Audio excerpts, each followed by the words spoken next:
BMW Safari GS Enduro 2023. Riders have been in for a while and the techs are all really busy to get the bikes ready for tomorrow, tyre replacements and so on. It's getting a bit late and everyone's in the bar, bench racing, getting into the drinks early. So to be kind to your bike, hang yourself over this kind of distance out here in this remote location. We're just here at Riders Briefing tonight, wrapping up day 2. The tech team is still working furiously down there at the truck, trying to service everyone's bikes, change tyres, get everything ready for day 3. Tomorrow's a bit easier day. We've got 365 k's to our next destination, so it should be a cruisier day for everyone.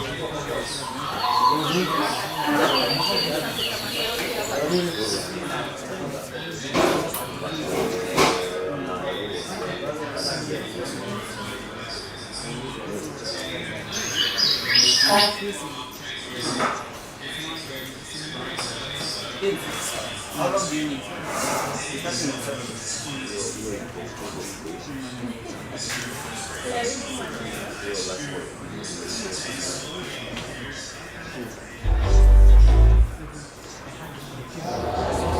What does it take to lead the way? It takes courage, stamina, and belief. It takes an irresistible urge to always think ahead. I don't want you to just follow the well-trodden paths. I want you to break. Guys, sorry, who came with the KDR 553M? KDR 553M. Mika, is it? Sorry, no, not you. That's a new model. KDR 553M. It's not here. Thank you.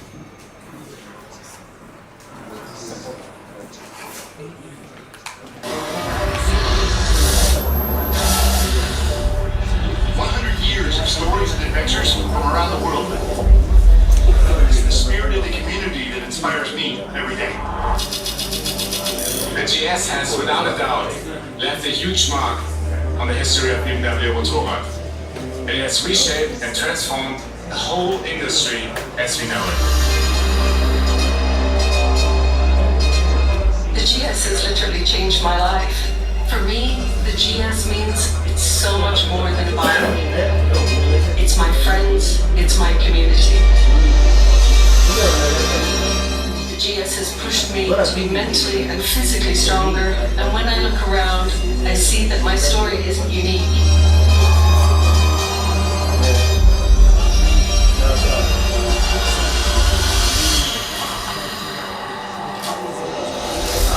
The GS means pure inspiration.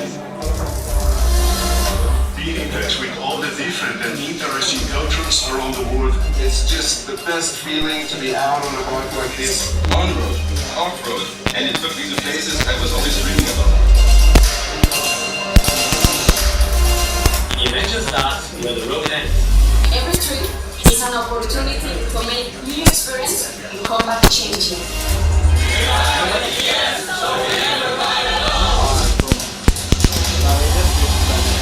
GS is much more than just a motorcycle. GS is an attitude.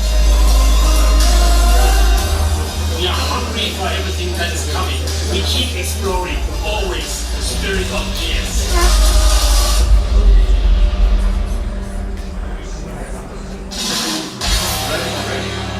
I'm standing here next to the R32, which was presented to the public in Berlin exactly 100 years ago.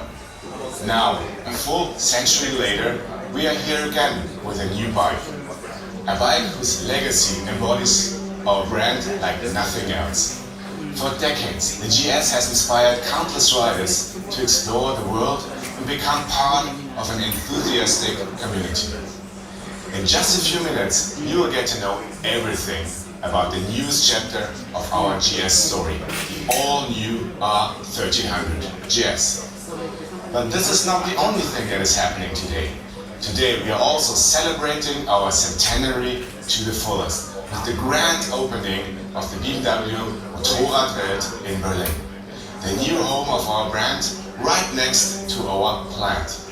The new BMW Motorradwelt will be open to the public in just a few days on September 30th. So, I invite you to come here and experience what BMW Motorrad is all about as we get close to our latest products and celebrate the most remarkable milestones of 100 years of Make Life a Ride, all in one magical place. But now, I'm very pleased to hand over to our CEO of BMW Motorrad, Dr. Markus Schramm. Please enjoy the show. What does it take to lead the way? It takes courage, stamina, and belief. It takes an irresistible urge to always think ahead. I don't want you to just follow the well-trodden paths. I want you to break new ground and always search for more. I want you to dream big, look past the horizon and even further. I want you to believe in your strengths, to step out of your comfort zone and grow beyond yourself, to overcome boundaries and to turn obstacles into opportunities. Embrace the thrilling, the new, and the mind-blowing experiences that lie ahead. I will guide you to places that you've always wanted to see. I will give you feelings you've never felt before. I will connect you to like-minded people from around the world. I will always be at your side. I am the new BMW R1300 GS. Let's set the pace together.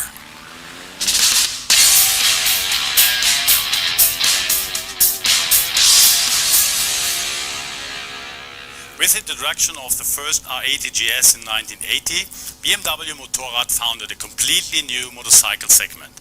It was the first big travel enduro and the kick-off for one of the greatest success stories in the global premium motorcycle market of all time. Based on this first Boxer GS, we have consistently developed each GS generation with its unmistakable character and unique versatility for over 40 years, always with a clear goal of segment leadership. And the result is impressive. Over 1 million motorcycle enthusiasts have chosen a Boxer GS to date.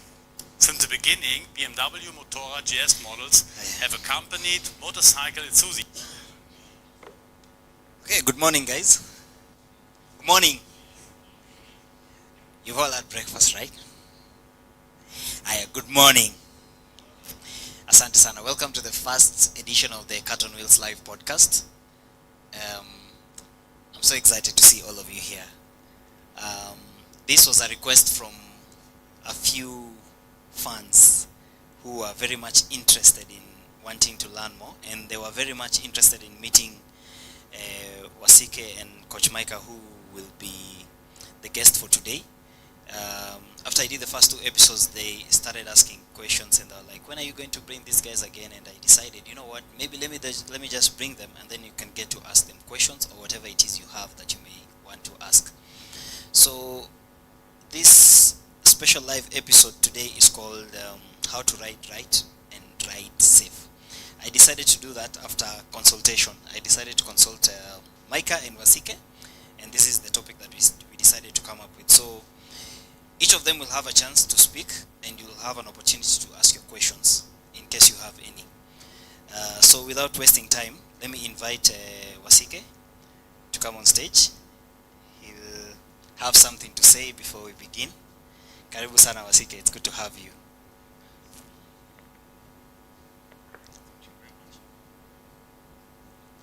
Hi everyone. Peter Wasike are my names. Advanced Rider Training Instructor at Advanced Rider Training School. We also offer off-road adventure training within and outside the borders of Kenya. We are pleased to meet you here live, and also those that are following online. And we welcome you to today's sessions, talking about motorcycling and the Kenya. With us we have Inchcape. Inchcape is a company in Kenya which among the products they sell BMW Motorrad motorcycles, which one you see here, the ultimate triple black 24.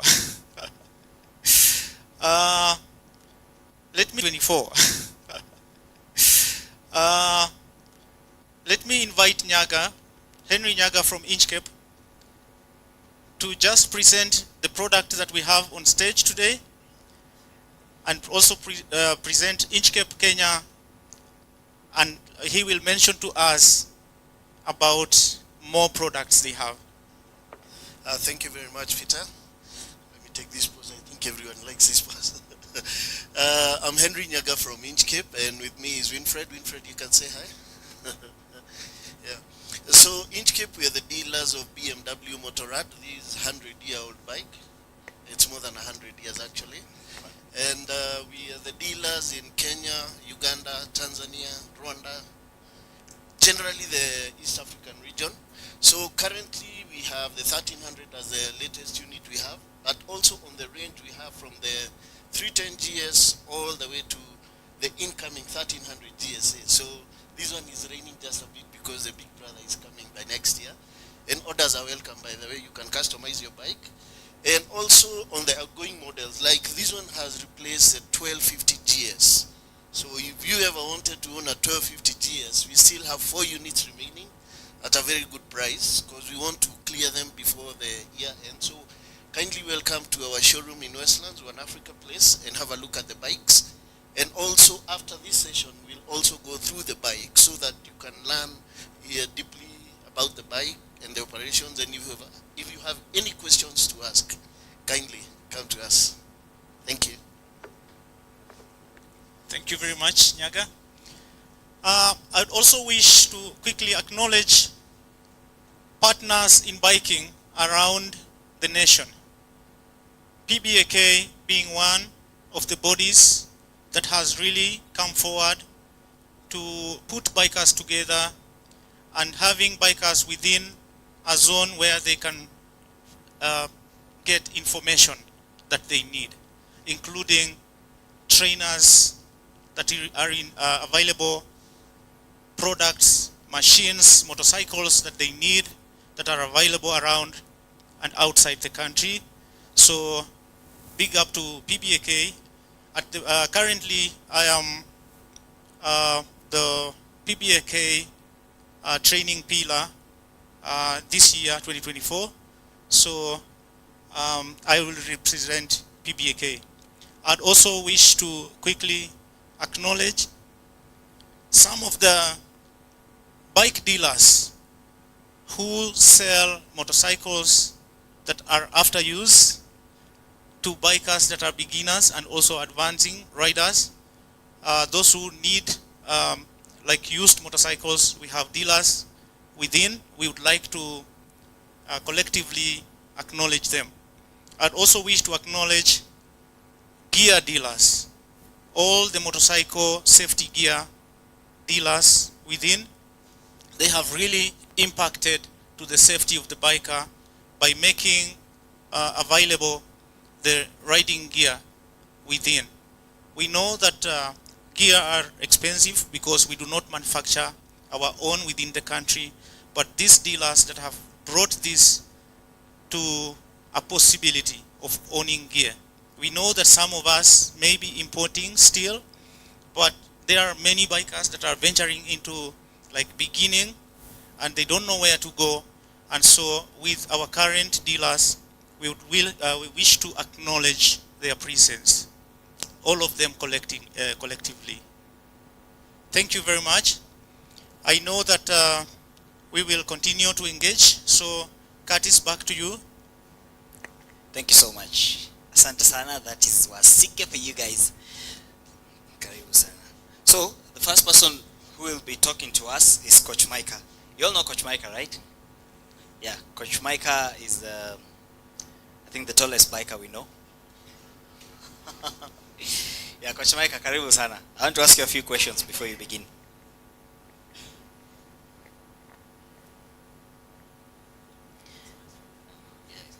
This is very important because it's bike related. Go ahead. So you're riding your bike and then a chicken crosses the road. So which one came first, the chicken or the egg? Are you asking Hallelujah or right? Carry on. Thank you. I'm not certain yet between my mother in Inchcape who inspired who, and my name, BMW, are my initials, Baraza Mike Wanjala, as I stand before the BMW 1300. I'm an instructor, MSI certified, South Africa. I've been a racer also, 2019. An instructor, the pillar, PBAC, for 2 terms. Those are 2 years. And here we are. And today we're going to tackle, basically we'll talk about the history of how we've arrived here as a country. Now what we're doing currently is historical. Never have it like happened again. And I was just checking from guys outside Malawi. MSI made me a coordinator of East and Central Africa and also beyond, slightly up in partly southern countries. And we were doing the research. You figure out the questions I'm asking, they're basics to us, some of us. But down there, they're like, even how do you come up? Like the previous was about how the governments around Africa and more so East Central Africa, Southern Africa, a bit like Malawi, Zambia, how they giving their licenses. And probably we can kick it up from there. How did you get your license? If you have. So was there like, like in driving school, we go train, you go to a class, get trained both theory and practicals, then you go and do the test. Typical Kenyan way of doing the test, which is it?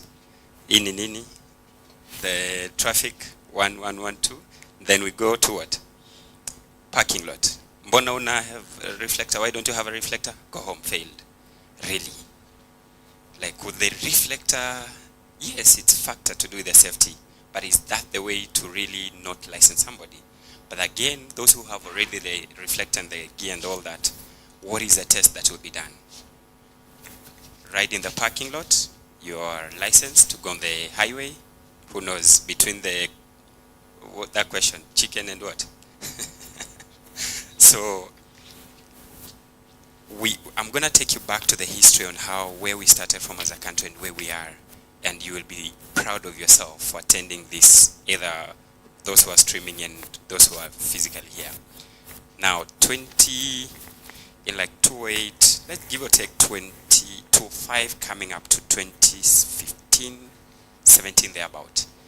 We used, guys used to ride bikes, quite fast bikes, but majority were like the Apaches, 180, 160s. Then we upgraded to ZMR. ZMR, people used to, you're on the bike, lights here and there. Eventually more different companies started coming into the market. And the riding began. Private bikers started knowing there is a ride, there's a group ride, there's a commercial ride, and then there's I who want just to be cool. Now, each and every Saturday at least or weekend, guys used to have accidents, and actually most were like fatal. Now with time went on, we realized guys are not well kitted. Those who are lucky, my colleague Wasike started by acknowledging the guys who are selling second-hand bikes, gears and all that. We've come a long way. And on my title today, we're talking about basics, which that thing basic that has made us lose a lot of our brothers and sisters on the road. So coming all these years, accidents were quite rampant. And then the likes of Black Dog, for those of you who might know him, there is DJ Styles, they started now, they went abroad, did some few trainings here and there, started racing of course, but now on the road, but still it was well structured rather. Now motivation started there. There's always motivation, either positive or negative. Somebody will walk from the road race, go home and race on the highway, but then there's one who will pick the right thing. How those racers look like, fully kitted, well branded from the top all the way down. I want to look like that. So most will go home wanting to look like DJ Style because he really looked good in that gear. Then they will spend everything to get the gear tick. Now they wonder, how was this guy braking so hard without going down? Then kidogo they hear there's Wasike, a trainer. There's somebody called Blade Dog training. Okay, so training, so you have to do the una train. So then the thing started coming in. Okay, so there's a training. What are we going to train? Now keep in mind, you as an African man, including myself, we are hard-headed. Nduthi kofunzwa, you really have to swallow that ego.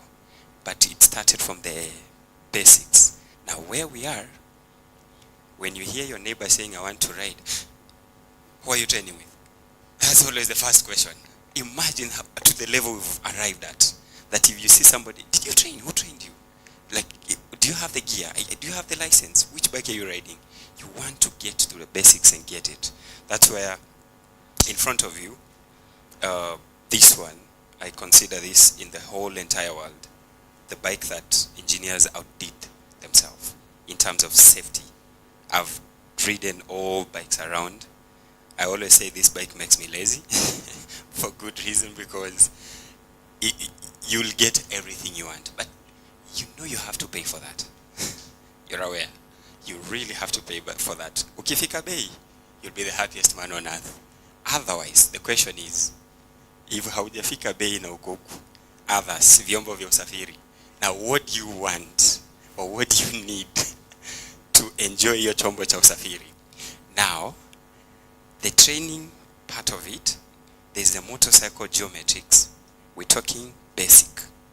Anything you understand about the motorcycle geometry, braking, here we'll have the traction control, we'll have ABS, all, name them, heated grips. They sit you, when you sit on this one, you feel it just to your height. Inch cap. You don't do this to us. Now, let's go back to vyombo vya usafiri, the one we're used to. How well do you know your bike? Sometimes you go down, and if somebody asks you, what made you go down? You wonder, ni shetani. You blame that old guy for no reason. Now, before I proceed, I'll just want one or two questions on the basics. Something that happened that you couldn't get it on the very basic level. Either you didn't get it right, you were with the gear, you got trained on, magic and you were sold heavily, magic, get into the river. Or the bike you're riding, something happened. The other case I had the other day, a certain bike, just the rear wheel came off. Yeah, just riding a comes off. No?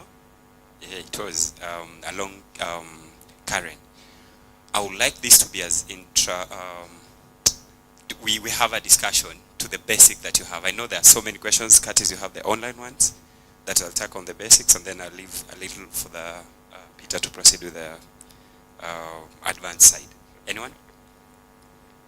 Nudge, you have something to say? Go ahead.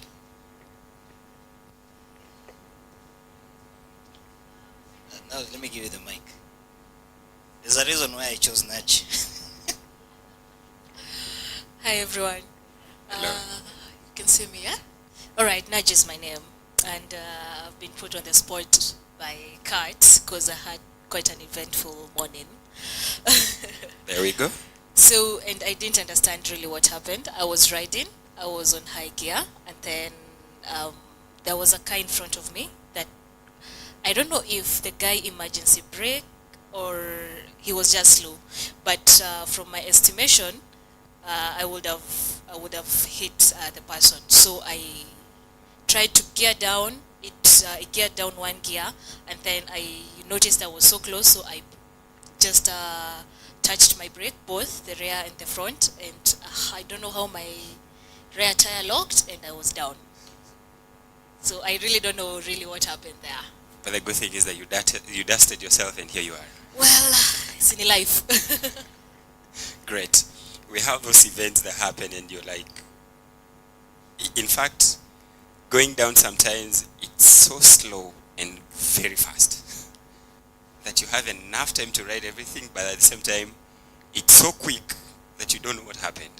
So we've underlined the word locking the tire, and I've also underlined the word I don't know. And we go back to the basic we call what if. So whenever I'm riding and I'm following this driver,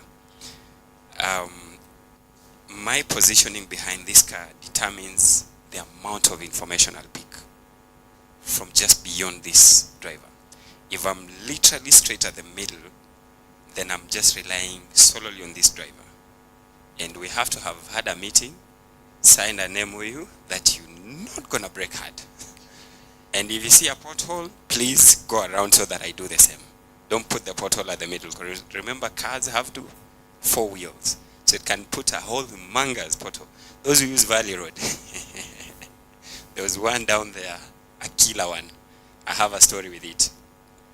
So, I don't know what happened. Let's start with I don't know. How do we come to I don't know? It's because you're positioning. But before the positioning is, what is in your mind? I need to be at cuts in time. You know, maybe you just checked out a little bit late, so the priority is I want to arrive there. So you just, and then I want to ask this question. You're just projecting what you want to do, where you're heading to. So that makes you come into a trap. You are here on the bike, but you're not here. Ever been to a place and you wonder, how did I get here? You start to process back. That should not happen on the bike. So, if I'm right here, I can't pick if there's a goat being given way, if there's a truck being given way ahead. But if I just slightly move to this side, then I'll be able to see the color of the car ahead and the other one ahead. So if there's any event happening between this driver and the next one, I'll be the first one to know. And I'm always yearning to get as much information. Now, when I did my advanced in essay, there was a very simple question I was asked. We were at the beach front. Then the instructor told me, just look at the beach. Then so I had a glance. And he's like, look back, what have you seen? I'm like, water? What else? Waves. He's like, okay, look again. So now this time he told me, look with intention. So I checked. I saw there was a guy doing the surf. There's a fisherman. There were a couple on the beach. There were like 2 ships at a distance. Then I mentioned all that. And also the birds and the drifting wood. Brilliant me. But that was on the second one. So he told me, the reason why now this time you've been keen is because you looked with intention. We all look, but we don't look with intention. So we just look for the sake. And we have so many Kenyan drivers who just look. And you wonder, but umeniona? My lights are on, reflector. They didn't see you. They looked, but they didn't look with intention. So you might have been looking with that car, but there was no intention to pick no information. So even if there was information given, aku indicator kaingia, was the indicator to hold the brake for you? No. So what was the information?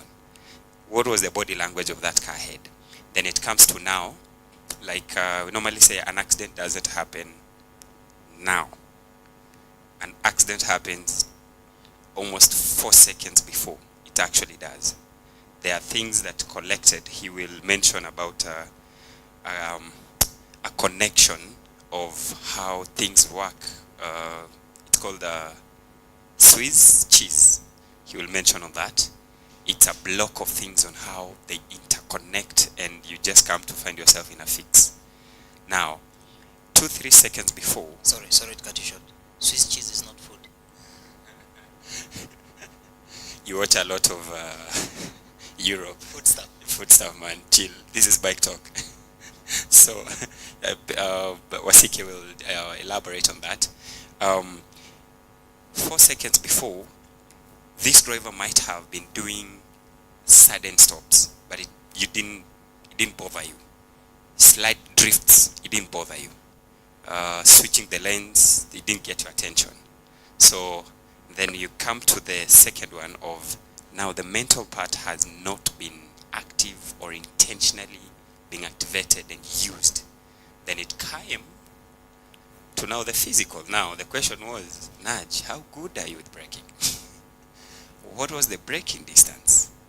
What is the type of a bike? Ni chombo cha usafiri ama ni So vyombo vya usafiri, I love vyombo vya usafiri because of one thing. You can't be lazy. There's no time. You know, like it relies on your 100% skill. That's why bigger bikes requires high level of discipline. There's a skill, but the discipline has to be like up here. These Ndothi guys are way experienced, way skillful than you think they are. Ubeba gunia moja one day, then you'll realize how these things, right? So now we come to the practical part, whereas, do you understand when you pull in the clutch and go hard on the brake, what happens? It locks. Now, if you don't have the ABS, that's where the manual ABS kicks in. And what is the manual ABS? We have the braking while you're downshifting using the the engine braking, but the clutch will never be pulled all the way in.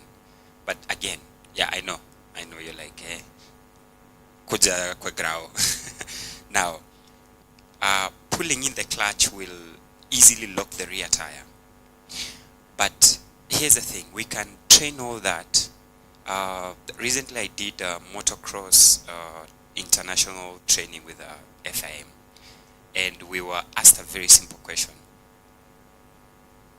What do you think when this guy comes, when they're racing and there's a scenario they need to deal with, somebody has fallen in front of you and you need not to hit them, how are these athletes able to sometimes miraculously pull a save? And you're like, that I even can't do in there when I'm dreaming. It comes down to how you've trained yourself on a very basic thing of how you breathe. Imagine. Just breathing. Yeah, keep breathing. Kenya economy meant that you keep breathing, man. Keep breathing, it will sort out. Now let's tackle a little bit about the breathing, and then as we finish on that. A normal, anybody who has a watch? That, not you, Kat, chill. The watch of the heart rate that can detect. Anybody in the house? Kyle, banked hard on you, man. You can tell. A watch that can detect what? The heart rate. Yeah, mine can. Oh yeah, go ahead. What is it now? Reading? Sasa skia pressure.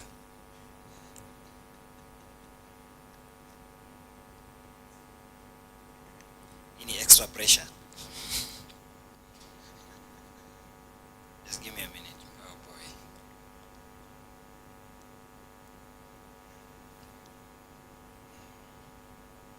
Yours is 92. Wow. Amazing. I'm sure that will be 180. Mine is 99. 99. What is making you guys breathe so heavily? Chill out. The best, you don't have yours. The best is, not the best, but normally, let me just be real. Let me be straight. People who are fit, training athletes, yeah? An athlete, the one who is like trained every now and then, it will come up to 60, sometimes 55. That one you cool and just calm. The same athlete, when they are competing, it comes up to 180. But they say the winners bring it down to almost that 90 when they're racing. So you saw a car nudge doing things ahead and it went 200. There are those things you will do so the information you pick with your eyes, it comes to your mind. If the mind doesn't have time to think about it, it just goes straight to the heart pumps, sends the blood to the organ, which is the hand, and grabs whatever that is next to that hand. And then you're like, what happened? So then when you sit down, then you realize, but I did the training the other day. Your training with this idea. It is the time and how the information got in. If the heart is high, it crazy for you to just remember to do the basic things. The world record of a sniper, longest range, he did it at 40. 40 is umekufa, you're dead. If normal we're sitting down at 90, then somebody brings down at 40, and the longest sniper at 40, and he psh, the shot. So you can imagine these things on the basic level. Accidents do happen not because of advanced. We go back to the basics, right? Any other question before proceed? Oh yeah, the question is, have I helped to answer? So I'll go back to the 3 seconds or 4. The distance between you and the car head made you just vulnerable. You couldn't do anything because there was no time, there was no plan, there was no exit plan. So you just couldn't do as much. Yeah. So distance, braking distance. Inside braking distance, we have perception distance or seconds. We have machine control, and then we have now stopping. So come on. If you hear a trailer, Kenyans, man, drivers, if you're a driver or a rider and you overtake on the brakes, do you know what that means? Overtaking on brakes. You overtake the car and brakes right in front here. That's not a good skill. If you're overtaking, you should overtake on the gas. Not halfway gas and then halfway brake straight in. Now, the trailer always gives a distance between this and the next car. That the driver has measured braking distance. And remember, I've said braking distance has what? Perception, second or 2, depending on the machine. There, you can see some trailers give a whole chunk of distance in between. He knows his brakes are not there. So if you come in front there, you are the brake, right? So perception, seconds or 2, the braking machine control, and then now the stopping before that. So whenever you see drivers or cars or whatever, that just factor it in. And then you as a rider also factor to give yourself that. Yeah, good. Awesome. Now we're starting to changamka. I see, I love this. Let's go. Yeah, thank you. So I just had a question, 2 questions. Let me combine. Sorry for the guys who they will want to know your name, sir. Oh, my name is Patrick Kiniti. Thank you, Patrick. Yeah. So just wanted to ask, just in relation to what she has mentioned, how to read the road. You know, when I'm driving a car, it's relaxed. I don't care who's next to me, who's behind, because you're a bit more protected. But on a bike, like, how best do we read the road so that you're able to interpret what's going on around you, and then you can actually be able to mitigate situations. Like, I also had an incident similar. I didn't drop the bike, but it was in a roundabout. So I'm focusing on the matatu behind me, and then the lady in front of me just slammed her brakes. So I also grabbed my brake, but luckily it looked like then I released. Then I tried to solve, but I didn't hit her. So that is one, and then secondly, positioning, because I think that's, as a newbie, those are the things I'm starting to realize. Like, right. How do I avoid a blind spot? Because, like you say, these people don't see you. Maybe I'm in the wrong place. Yeah. Great. How do you read a road? Question will be here. Look at your neighbor and see how they're sitting. The sitting position. Is your neighbor alert that if something happens, they will up off the seat? Shakira is. Shakira is always though. Shakira is always. She's always man. She's on standby. Great. How many guys are macho in hapa ndani? Good. Okay. How many exits do we have in case emergency pops in? Uko sure? Yeah, Kyle. I've seen kuna vile za pitia kwa hii green. Now, these questions are coming up because whenever you're riding on the road, it's who you are in daily life. You're just walking blindly into the house and you're not looking at Kiki Umana. Where is there? It's you. It's you walking. Whenever you're walking, you always put in too much work at the office. You're having deals, selling. It's exactly who you are on the bike. So it's a matter of time now to go back to the basics. I need to be alert. I need to be aware of even kids growing. You need to be aware of things changing. The body, muscle. You need to be alert so that also how you talk to them, the voice has to change based on You know, they were like, unaniona kama mtoto throughout. It's who you are every day. So let's come to the road. Whenever I'm on the road and I feel I'm having a little bit of, near misses here and there, I start doing what we call commentary riding. So, this guy has a shirt, white, black shoes, white socks. There's another one, locked guy ahead. There's a beautiful lady on the side. There's a kid moving. There's a cow feeding down there. I'm mentioning and just pointing out, forcing myself. They say if, give me the right, for those who know, Kyle, I'm banking hard on you.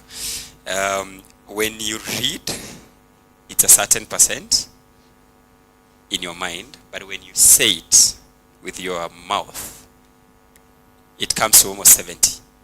Yeah? Thank you. Nearly my learned friend, thank you. So, when you put the word that there is a camera here, your attention comes in. When you talk of there's a BMW here, oh, BMW. And these guys are smart. Because we are here talking what we are seeing, So you go home already, they know, they've planted. We're going home like, that bike, man.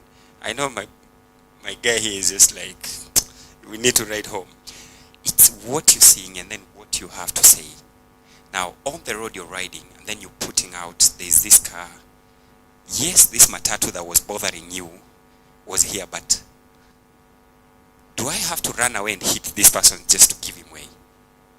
So, positioning the second question, just to tackle that one. How do I position myself that I disadvantage him? Anytime a human being sees you freak out, it's like, anyone who plays pool? You better not come close where I am. I'll mess you. Yeah. Pool, it's a mind game. Kimdomo. And you've already won 70%. Pool, you cannot play when you're polite. I played with this gentleman here. He was really good. I was like 2 weeks into it, but I beat him because of the mouth. I was like, Clarify. Where, when, how? He's here, he'll tell you. So mind game, right? When a matatu comes and hoots at you, and your first reaction is to slightly give way. Oh, how do we work as Kenyans? I'll break ngamia and kuja yote ingie. You hoot. I remember there was a time I was training this lady. She was so shaken in Kiambu. So I went to Kirigiti. There's a roundabout. She's told a couple of times before that, and then I looked at her and told her, hey, listen, those guys are giving you a hard time hooting. You know what you do?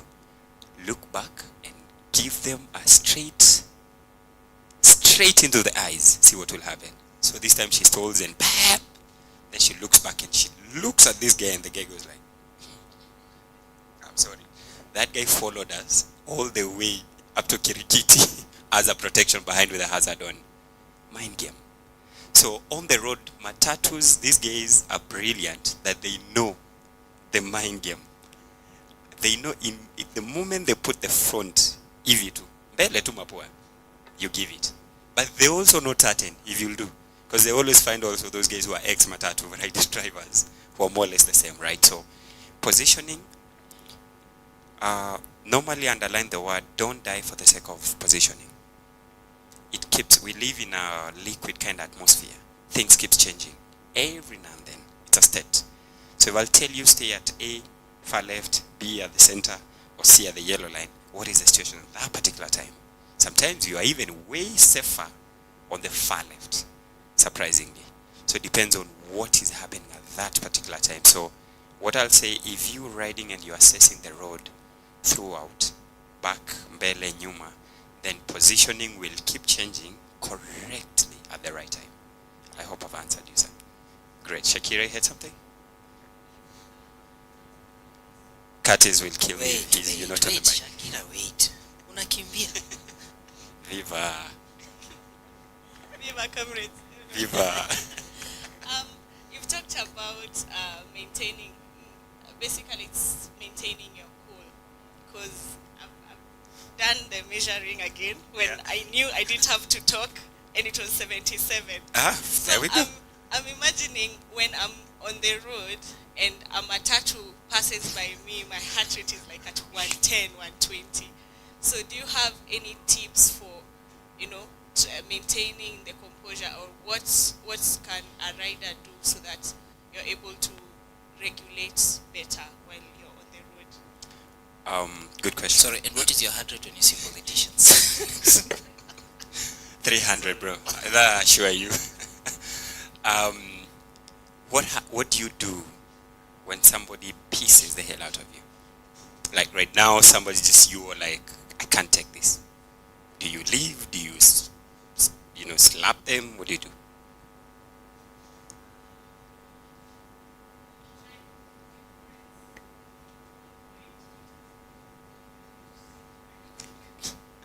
Do you think you've already answered the question?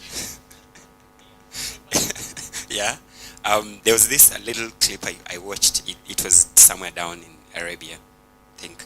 There's a prince coming in, and guys are, surrounding here. So the bodyguards jump out with guns, M4s, M16s.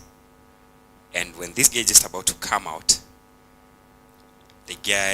there's a shooting from the crowd, just right there. The guy pulls out, whatever, just when he's about to shoot, he's shot down. Now, I watched that clip for a couple of times, and I couldn't get it why these people didn't run away. Like, the gun is going off here. This guy is being shot. This guy, others, they are here to see the prince. Oh, okay. This guy is being shot. So then, I remember, it bothered me. To what level can you be that something will go a whole bang off an explosion and you don't move an inch? It's what it used to be. Like you matatu in a something comes, wait bro, tulia. So sometimes it's what the environment you are. Shakira, you're riding in Karen most of the time, Marastri, Runda, come on. There's no forward traveler. Kuja Jogo Road. That's a good, you guy. But what is the route you use most of the time? That's why we have city riders, city drivers, but not highway riders and drivers. You come on the highway, you see wonders. You like somebody ako hapa na mambio parklands here and there. Give them the highway. 2-3 minutes into it, he's now the most bullied one because he's not doing the speed everyone is doing, right? So how to calm down in that situation, I'll just say, first we go back like what I said. Riding a bike is who you are. And remember, riding a bike is almost 90% attitude. So if you're agitated, kama ni mtu wa kujam, you hit things. I will have given an example. I remember we are streaming. But we come across different clients and all that. And then there was one guy who do competition, shooting competition. This is the first time ever on the bike, very close call. And he chucked it out, shot in the air. The question was, how many bullets do I have to carry for you? Because you're going to shoot a lot. If this comes in and you discharge, I need to have a hole, So how do you contain yourself? Remember, this is you on a daily basis. So we go back to train how to be on the bike safe while off the bike. Like what we're doing right now, we're making you guys ride while you're seated. 90% mentally, attitude, and just how you approach this thing. Yeah. There's a question somewhere? Go ahead, sir. Hi, everyone. Hello. My name is Jeremiah, a new rider here. Hey, wait, that's where you guys missed to clap banner. Let's welcome the guy. Thank you. First of all, I would like to appreciate the team who did set this up. And to my question is, how do you stop properly up here? Because that is one of the challenges that I've been having. Thanks. You asked that question on the link for registration. You didn't. Okay. Now, how many in here are seasoned riders? Kyle, lift your hands up. He's laughing. Good. Anybody who is a seasoned rider will hear that question and be like, really? But tell you what, that's a very good question because I exactly know where you're coming from. Now, let's go back. Let's go slightly deep into physics. You dropped it? In high school? Don't worry. Now, going uphill, what does physics say, tell us? Gravities. So when I'm going uphill, I really don't need as much braking because the bike is heavy. I'm having to put in a whole effort to bring it uphill. Sometimes, depending with the situation, sometimes rolling off the gas. I normally say if you're riding uphill and you need to stop, you need to act like a boda boda. You know, bodas don't use their brakes. They will come to you and then you'll brake for them to stop hitting them. So going uphill, I anticipate when I roll off the gas, gravity will hold me in a no period of time distance. So I'll roll off the gas, keep coming. By the time I'm coming to a standstill, guess I'm braking to do what? To prevent the bike from rolling back. Now that's a well-planned long stop on the hill. But if it's, like we say, you need to stop in an emergency or whatever, which I don't regard those most of the time emergency. Because you aren't in Diani chilling out and then all of a sudden you wake up, you're on the bike. So emergency is debatable to a certain extent. But is it something you had planned for or it just happened that you need to stop? So that was yesterday. I was coming all the way from Magadi, and for those who know, if you use the Kiserian route, there's that hill. So there are a couple of matatus going up, Yeah. and there was a truck from the other side. Yeah. So I was not able to lane split. Yes, it's quite tiny. Yeah. So I just had to like fall and then stop behind the matatu. Were you able to launch? That should be the question. It was hard because the bike was pulling back a bit. Aha. Yeah, when I clutched in. So I guess your question should be how you had a bit of a rough time starting up. Good. Now, I always look at the solution from the root cause rather than managing. So let's go back. You see, there's a bridge down there. Just after petrol station, quick mat, then before the hill starts, there's a bridge down here. Before halfway, there's a police station, Kiserian, on the left. Down there at the bridge, how far were the matatus ahead of you? Was it too close going up or it was quite a distance? Good. You see the distance and the distance you were with between where you are and that matatu. The best you could have done is maintain that distance until you halfway almost going down to the hill. Then there was no need for you to stop.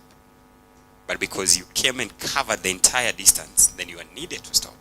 So if I'm going uphill, be it when I started way back or even now when I'm riding, I'll just look at the matatu. There's always the one that is smoking. And I'm like, this one will bite my time. Yeah, so I'll now get like a distance of like 10 meters and strategically position myself that this guy will not come and overtake me and take that. Strategic again, when they will learn positioning. So I'll maintain that distance. Most of the time, when I started, when I got my car manual, manual is manual. It's for big men, not small boys. So coming Kingara and I'm like, yeah, here we are. So of course I know what I'm going to do. So I just looked up. Behind this guy was very impatient. So I strategically positioned that car that you can nor on the left, neither on the right because it was whatever. Stayed there, hooting, hooting, hooting, hooting. Halfway, they actually appreciated. That my question is, if I go and stall there, you guy, ndakulima. So we're bigger. Right? So you want to buy that time. I call it just moving into the future, 2-3 seconds into the future and then put it as a current one. So yeah, the problem might not be how to stop, but how to launch. Tafuta Wasike Ben, alright? We'll sort you out for sure. Good. Yeah, Wasike alikuwa anampea tips za kupack. I think earlier, right? Oh, yeah, the Jigsaw. When he came in, yeah. Jigsaw riders, bro. The green blue one. No, it's too soon. Acha enjoy bike kwanza. Jigsaw riders are the best.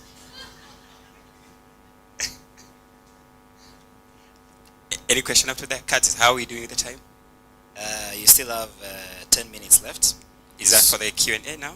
From yeah, you? yeah. Okay, so go ahead. one biker asked, what are the worst 5 rider mistakes? Let's just chap chap. What's 5 rider mistakes? I think from basic to advanced, whichever. I'll give them the 7.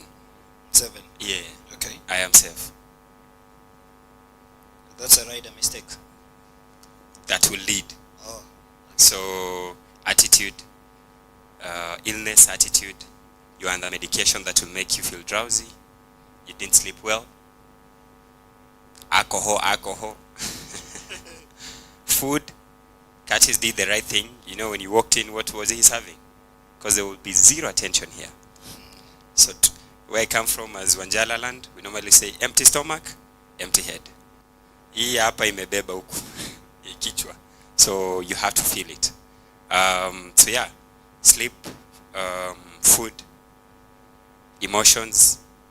Yeah. Then definitely if we deep dive, if he checks the 7 one that I've given, they will come to identify all mistakes and accidents we have. It's all attributed to the I am safe. If you don't tick and check the checklist and tick, then yeah, you're prone. Okay. So then this one is for both of you, Mika and Wasike, which I'll ask Wasike when he comes on stage. How much do you charge for training, and do you have installments like Lipa Pole Pole? Great. Oh yeah, so this is, I'll speak for myself. Okay, for the yeah, tuition, for MRC. yours, then he will. Yes, so we have 2 levels, Urban Rider level 1 and level 2. Level 1 is 12 hours, very cheaply, 1,250 per hour. And that covers the bike, gear, and the tuition fee. The second level, so 1250 times 12 hours, that's 15K. Then the second level, we go on the road, different types of road, Karen, polite roads, Shakira roads, you know. On the road, Gong Road, to look for trouble, we go through like Rongai, Kibra, Kawangware to expose you to different scenarios, and then long ride, whereas we bring the rural area kind of, so like Tigoni, Gikambura, down there, there's nothing, all of a sudden there's a cow. So 10 hours on the road, which is 1,500 per hour, that comes to 15K. Also, so total of 22 hours of hands-on, 30K. But if you say 30 is too much. That's including VAT. Sasa Ruto alikuwa ametulia bro. Kuna ya mwenyewe. Oh yes, it is. Alright, so another question.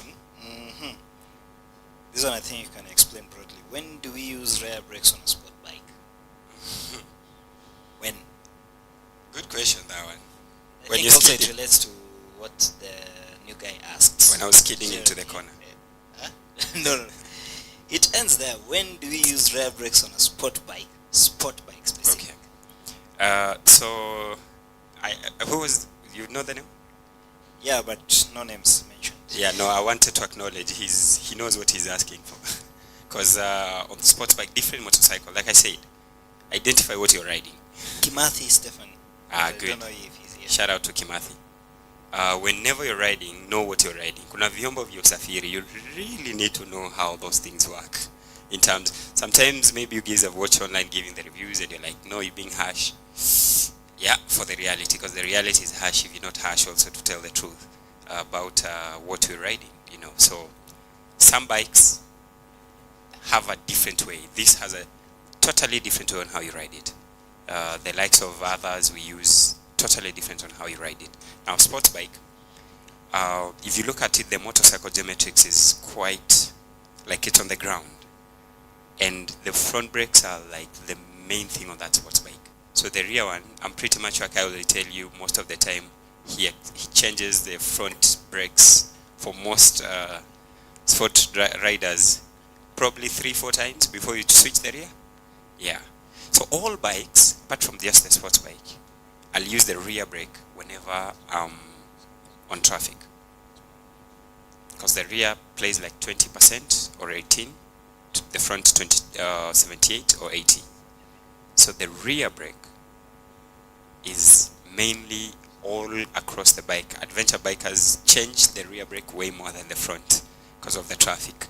Most of the time there's what we call trailing brake or brake trailing. So on the sports bike, yeah, also if you're very aggressive and very skilled on the track, calm, most of the CBRs or whatever 600s don't have ABS. So pull in the clutch, lock that rear, skid into it, and you're out. So I'll just majorly say you use it more on traffic whenever you're doing the slow ride versus, yes, use the front. The reason that's why, maybe like you said at deep dive, the geometrics of the motorcycle, when you open the gas, the front comes up. When you roll off, the front goes on the front. And when you're braking, it goes even deep on the front. So a motorcycle, you can manipulate it in whichever way you want, aggressively, provided it's up straight and not in any funny angle. So starting on emergency braking with the rear brake, it helps the weight that was coming to the front to be mounted on the ground, now the rear. So now you start working the front, it comes to a certain balancing level. So I wouldn't say just deep dive straight into the front only on the emergency brake. But remember, it's 20% of the rear. She went to 21.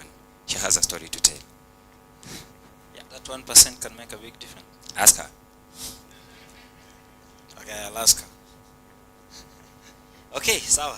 Thank you so much. Thank Mika. you. If you have any more questions, you can catch Mika after the show is over, and then you can get to ask him all the questions that you may have. You didn't mention your riding school. Oh, MRT. My car riders training school. In Karen? Yeah. My car? Yeah, but Oh, ride. my car. Yeah, bike. So clap for my car. Thank you so much for having, and thank you for showing up and tuning in. Thank you. Sawa. Thank you, Micah. Micah will still be around in case you have any questions, right? Oh, okay, Sawa. He has to rush somewhere, but he'll be here in case you have any more questions for some time. So our next person is Wasike. Guys, Wasike, I need to ask you something. You know, some people told me that kama uvai hizo miwani zako hawakuji, and I think that's why they're not here. You know kuna zile miwani unakuanga nazo kama zivai, nasikia hizo ndio zinakuanga sasa killer. Like when you put on those ones, it's going to be lit. It's like a stunt, eh? Yeah. Do you have them? I don't think I need Just them. for the sake of the audience. But I don't think I need them. Tuko kwa jua. Do you think I need them? Well, I don't know. But we're looking forward to some good lessons. You even requested for a projector. You guys, I hope you carried your pen and paper like I had instructed, because Wasike has a lot of cool stuff he'd like to share. So karibu sana Wasike, take it away. Thank you very much. I'm back again. Wasike, Peter is my name, like I said. Certified instructor in Kenya on all classes of road, including motor vehicles, including cars, small cars and big cars, except trailers. Oh. Okay. Overdue. Yeah, everything overdone is poisonous. I think that's enough now. Yeah. So I would wish to acknowledge my mentor and trainer, Mr. Sean Koch, who is currently in the UK. Mr. Sean Koch is a man behind my training skills. He took me through to become an instructor in 2 years. So it took me 2 years to become an instructor. I'll be happy to introduce Ben. It has taken me 4 years to train Ben to become an instructor. I hope that maybe at the end of this year he will also be having his first credentials as an instructor. Well done, Ben. So the foundation of my training is from UK syllabus, a training structure designed by the BDRS, which is the British Drivers and Riding Standards Agency. So that's the foundation of my training. But before I became an instructor, I had to be trained to be a good rider. I had already ridden for over 10 years, and so my training took 2 years again to become a good rider. So cumulatively 4 years. So it's only until you're a very good rider that you can train someone else to be a good rider. Because what you teach is what you know. And what you know is what you can showcase. And the person you're teaching will acquire the skills you're teaching them. Right? They may be better than you if they go ahead and practice more.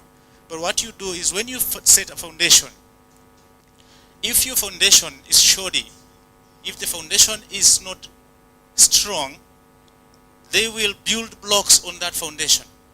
Whatever advancement they do upon the training will depend on the foundation you set. And if they want to build more blocks than this, the strength of the foundation, then it becomes dangerous. And this is clearly why some riders did not crash until they became better riders. They never crashed until they were very good riders. We all have history. Yeah.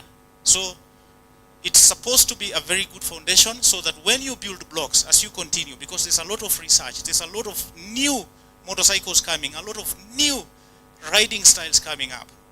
And all this will depend on the foundation. Thank you. So I will discuss with you quickly. I know some of the questions Mika has already answered. Maybe in my presentation, we may mention a few of what he has already tackled. I hope it will make impact.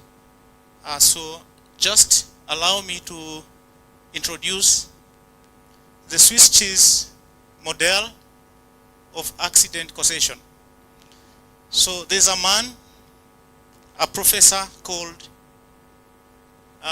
James Reason. James T. Reason was a professor of the University of Manchester.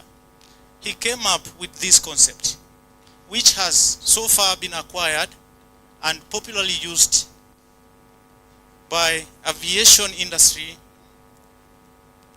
It's also used by different engineering bodies, also used by medical fields, and also used for security by security agencies, and also used for road safety by road safety agencies.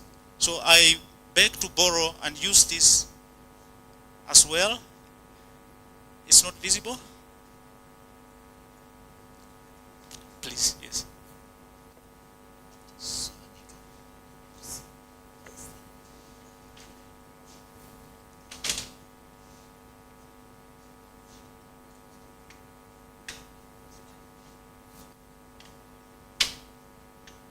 Everyone can see, right? Okay, nice. Thank you. So the Swiss cheese, like I heard Curtis say, it's a food product. Cheese is a food product.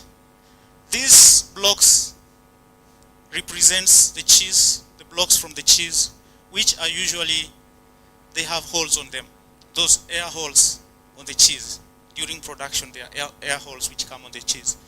And he thought that when you pull out those slices of cheese, you will see so many holes. These holes are not aligned.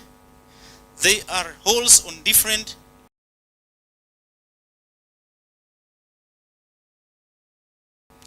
if you try to put them in one line, you will find that it's so difficult for holes to align from end to end through every piece of block. Another example is if we make blocks in one line, put them all in one space in a line. Block 1, block 2, block 3, block 4. Put them all in one line and then randomly make holes on those blocks. Then take a lighter, a torch, and go on one side and then light through the blocks. If you can see the light through on the other end, then it means at that particular place where the light has gone through, there are holes that have aligned. That's why the light was able to go through. Hope I'm understandable. So how do we use this to compare with our real life accident scenarios? How accidents come? Like Mika said, accidents don't happen now. It's true, they don't happen now. Accidents materialize. They develop. They don't just come, they develop. And if you are able to understand the development of accidents, then you are able to mitigate them. You are able to bring possibility of accidents causation to the limit and zero if possible. People say accidents are inevitable, but I think accidents are caused. Most biggest percentage of accidents are actually caused, if not by people, maybe by nature, or maybe by something in between the process. Okay, so the Swiss cheese model of accident causation. Let's assume that the first block in this diagram is the human factors. You, the rider. Let's assume that the second block in this diagram are the factors that are external, not from you as a person, right? And then assume that the third block also are external factors. So these external factors and these external factors. This first block of external factors are ones that are controllable, ones that can be mitigated. Then these ones, external factors, are ones that you can do nothing about. We call them meteor strikes, because if a meteor came here right now, there's nothing we would do. So these ones are meteor strikes. So the last block is a block where external causes to the accident that are not controllable. These ones are external that are controllable, and these ones are internal, which are all controllable. Okay, so far?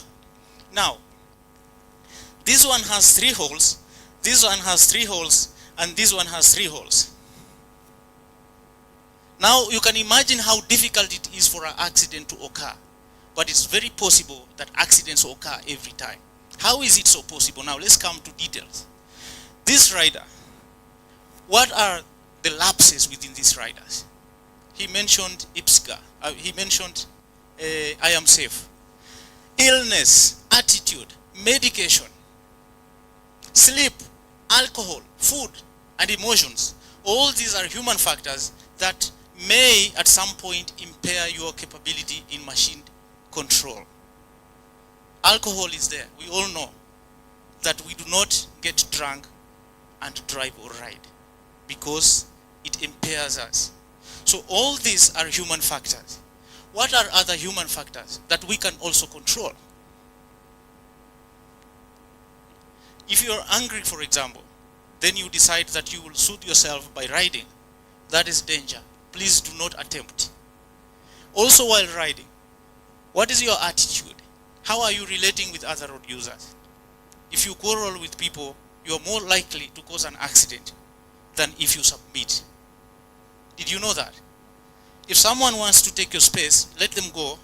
You are more likely to go safer than if you quarrel or try to protect your space. We call it territorial defense.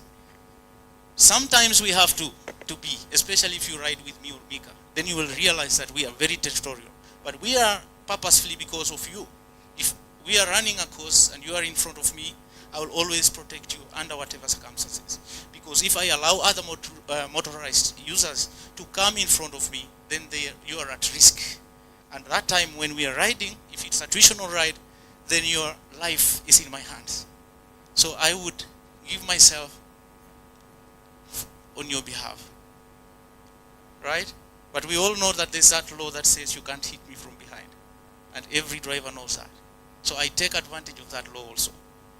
What I don't allow you to do is to come besides me because I know then you will win.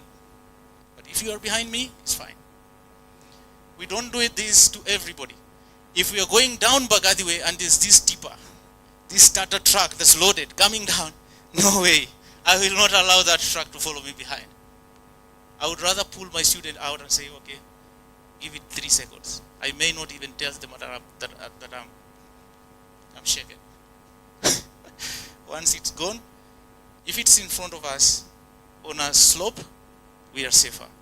If it is behind us on a slope, we are not safer. Okay? But if it is a flat land or going up, if it is behind us, we are safer because we are in charge. Whoever is in behind you is always in charge, especially if you're riding.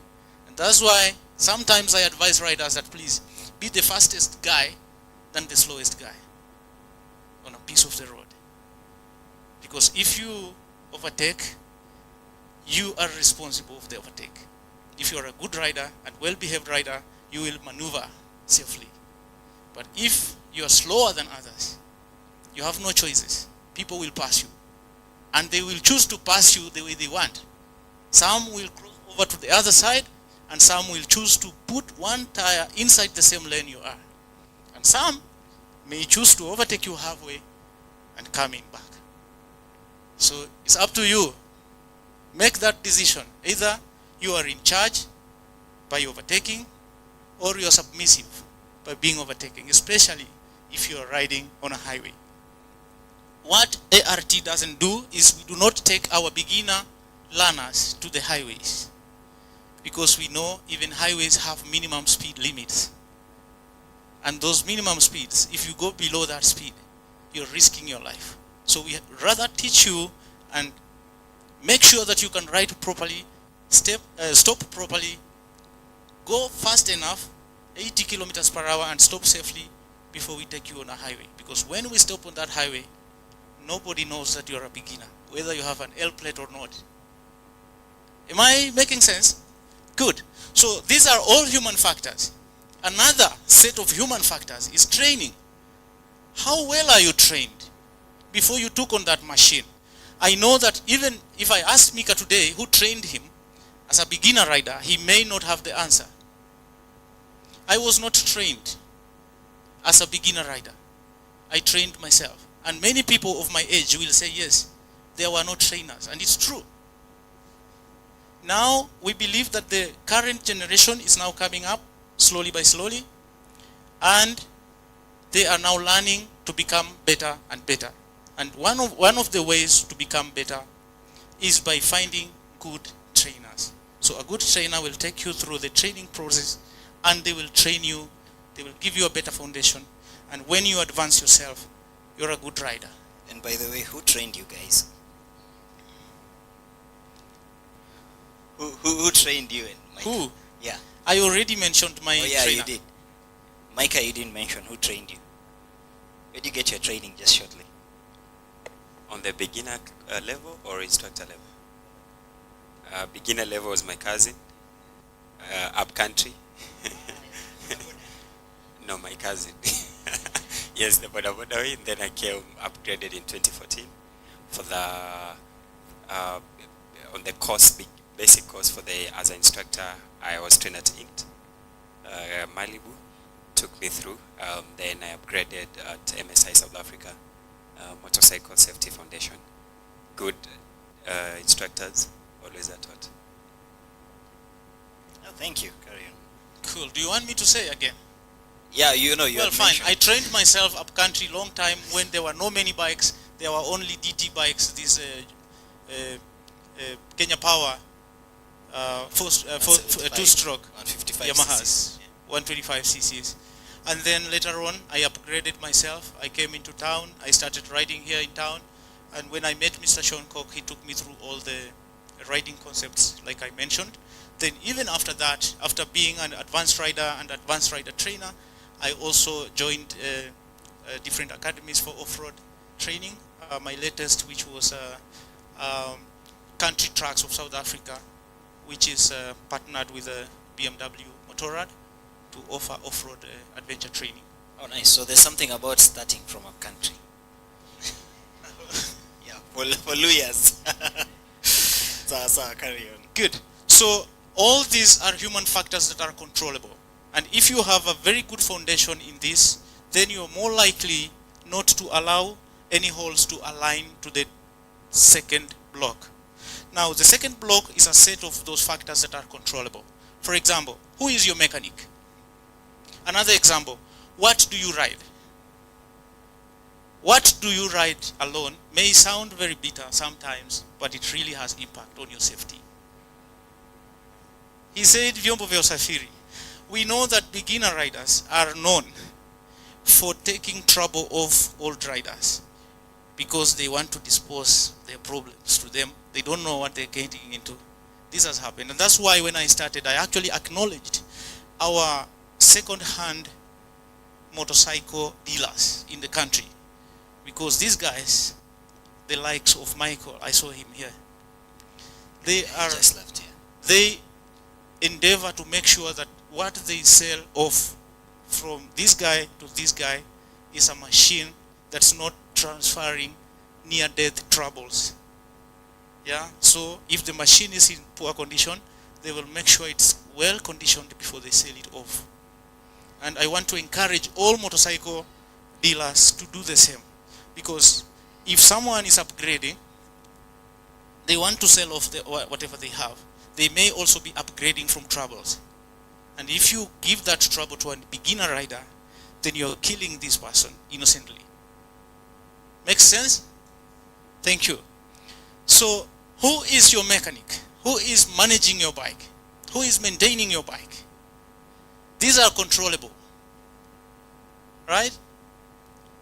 Which parts are you using on your bike? Are you buying OEM parts, or are you saying, okay, fine, Jua Kali is fine as far as it fits, put. Because if you dare make that gamble on the brakes, you will still pay. You don't want to pay money to buy new brake parts. You want to fabricate something and use them. But this is not like, it's not like emergency. You want it for you because you don't want to pay.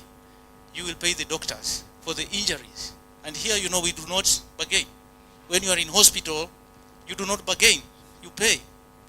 If it is surgery, you have to pay for surgery.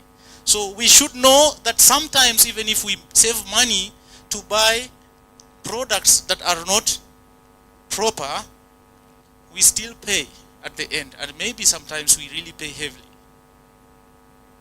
Is it true or false? For those who already have these experiences. Which all are you using? Are you that guy who loves what we call do-it-yourself? DIY. Who wants to put a 300cc engine on a 180cc frame, because you know if you put this engine here, this bike will be faster. These engineers, when they make the power, they counter that power. And this power has to be countered. You know, this 1300cc motorcycle, this engine alone can run a car. But it's running a motorcycle. Power to weight ratio, you can put 4 Subarus here. Yeah? This engine is so powerful. It's too big even for me as an instructor to maintain, to manage. But what they have done is they have put brakes that are actually suitable to counter the power of this machine. They have done everything that's supposed to be done. Aerodynamics, including safety measures that are supposed to be here to counter the power that I have, because if I misuse this power, I need to counter that power. Even if I did not misuse the power. I just like, within 100 meters, this machine can start off from 0 and hit 130 kilometers or 140 kilometers per hour in 3 seconds. And that means I'll be at the end of the road in 100 meters gap. What can stop you within that distance? What can stop you if you don't have powerful brakes? So when they made 180cc motorcycle, they knew that the power, the highest horsepower on this bike will be this, and this power will only take you up to 20 kilometers per hour within 100 meters. So the brakes put on that bike are enough to counter the speed, the power of the bike. Then you put a 300cc engine on it. You're killing yourself. Right? These are all controllable external factors that can make it possible for an accident to occur. Now there are external factors that are not controllable within your powers. And these may be natural features. The ones that we cannot control, the road. Can you control the road? Can you reach a place and tell the road, okay, please curve this way because I'm not very good at right-hand bends. Please curve this way so that I make you left. You cannot. You will do it. You cannot control the road. If there's a pothole on the road, we call this set of hazards, we call them static hazards. Hazards that don't move. They are there. They are called static hazards. There is a manner, if you've trained with us, in which you deal with static hazards, and very different from if you deal with developing hazards, because hazards come in clusters. They may come, they may go. Sometimes there is no hazard, then suddenly there's a hazard. What we know is hazards that move, those that move, surprise us most than those that don't move. However, if we are not good in our mental state, hazards that don't move also surprise us because we don't see them early. You see the balance? One time you look in front, there's nobody, you decide, okay, fine, let me accelerate. And before halfway, someone is already on the way. You did not see them.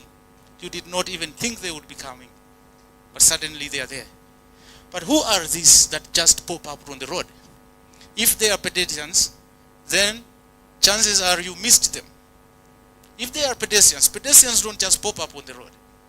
A wild animal could pop up on the road because they are always on the run. And they may be doing 50 kilometers per hour. So within 2 seconds, they have come. While when you looked, they were not there. Let me cut you short. Let me cut you short for yes, a minute. please. Do animals have right of way? Yes, they do. Everywhere? Animals have right of way. Always. Any place, anywhere. Really? Even on thicker roads? As far as they are there. Even on thicker roads? As far as they have already materialized, if they were not born there. But are they allowed to be on the highway? Right of way, as in if I'm the traveler, or right of way from the law? Let's say both. Thank you. If I'm traveler, I'm riding, then suddenly there's a cow on the road. Whichever type of road it is, that cow has right of way. Shouldn't the owner of the cow be blamed? So, we are talking about our safety as riders, right? Okay, lawfully, does it have a right of way? Well, if in another forum we discuss on how to certify what or which machines or which animals on which roads, then maybe we can deeper into that. Otherwise, if we are discussing what we have to do right on the road, then yes, every animal that's right in front of you has right of way. Okay? And so, you will dodge that animal. If you can't, you can stop and maybe hold the animal. For example, I'll give you a quick example. If you are acting as a marshal for a rally race, for example, and then there are cows coming, and you know there are cars racing, and they are coming in hot, you will not allow that cow to cross, because you know very well it has right of way, but who is coming? They will have a collision. As an instructor, if I'm riding with my student, and my student is coming, and I know their capability is not very good, the cow walks into our training field, or maybe on a section of the road, I may stop to hold the cow fast, because I know that this student, when this student comes into contact with this cow, something is going to happen. But if I'm traveling up country, I will always stop and let the cows go.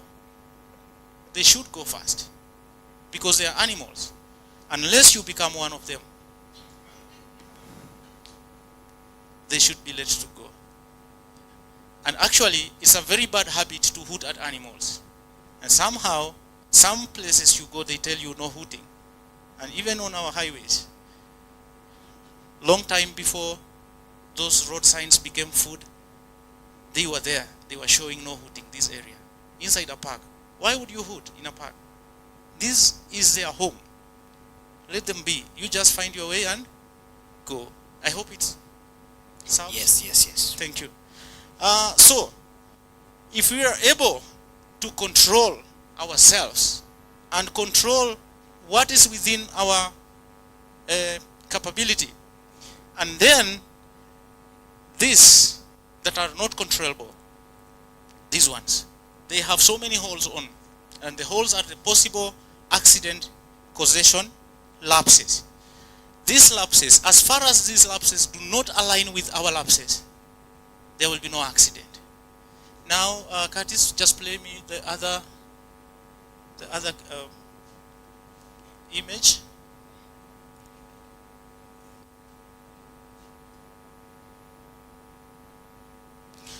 Now, these also have holes. You can see this light came and hit here. There was no hole here to go through. But if there was a hole here, this light would have gone through to this hole, and this hole would have aligned to this hole, and there would be an accident at the end. And since there was no hole here, now this is the first block, which is you. So when the possibility of an accident came through, it found that you are not allowing any lapses, and so it stopped there. So naturally, there would be no collision or accident at the end of your journey, not knowing not even knowing there was a risk somewhere, because your own behavior has already mitigated the possibility of an accident happening. Your own training that you already have has already mitigated that, and you'll not even notice there would be an accident. Whereas your mechanic had already messed you up somewhere, and the road was sitting perfectly well for you to crash, but you said, let me choose to go at 80 kilometers per hour instead of 100. Just that has saved you. You had a lapse. You had a big lapse. You became stupid at some point. And your machine was also sitting in a perfect way for you to crash. Then the hand of God stood there, and so the road saved you.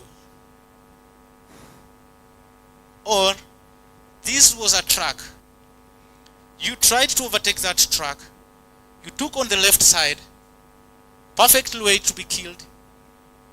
Then you came in here, and your machine could not stop, because if you're on that side, you're going to skid. You don't have proper tires for that side. Then you chose, you are going. Then suddenly the driver was, this driver was indicating left already, so he was turning left. And you are on the left side trying to cut in, and then the driver just by sheer luck decides, let me check my mirror. Then he notices you are there. Then he slams his brake, and so there is no collision. So these ones also sometimes save us. When these ones save us, we woke up home, we go back home, and we say, okay, fine, it was okay. We didn't learn anything. We didn't realize that if these external factors did not do something for us, we would be dead. Now, when do we die? We die when we become stupid, when everybody else around us has become stupid, and everything else that has been done by human or nature has been put there for us.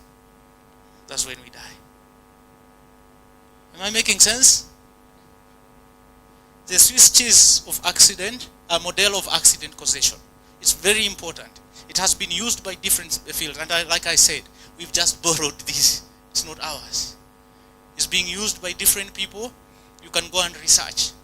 James T. Reasons brought these up, and it has really saved as concepts of accident mitigation. Any questions on that? How are we doing time-wise? Yeah, good. We're good. Thank you. So let me go a bit deeper. Let me go a bit deeper and discuss some realities on us. Right here, maybe right here. How do we make sure that our side is fine, even after having been trained well?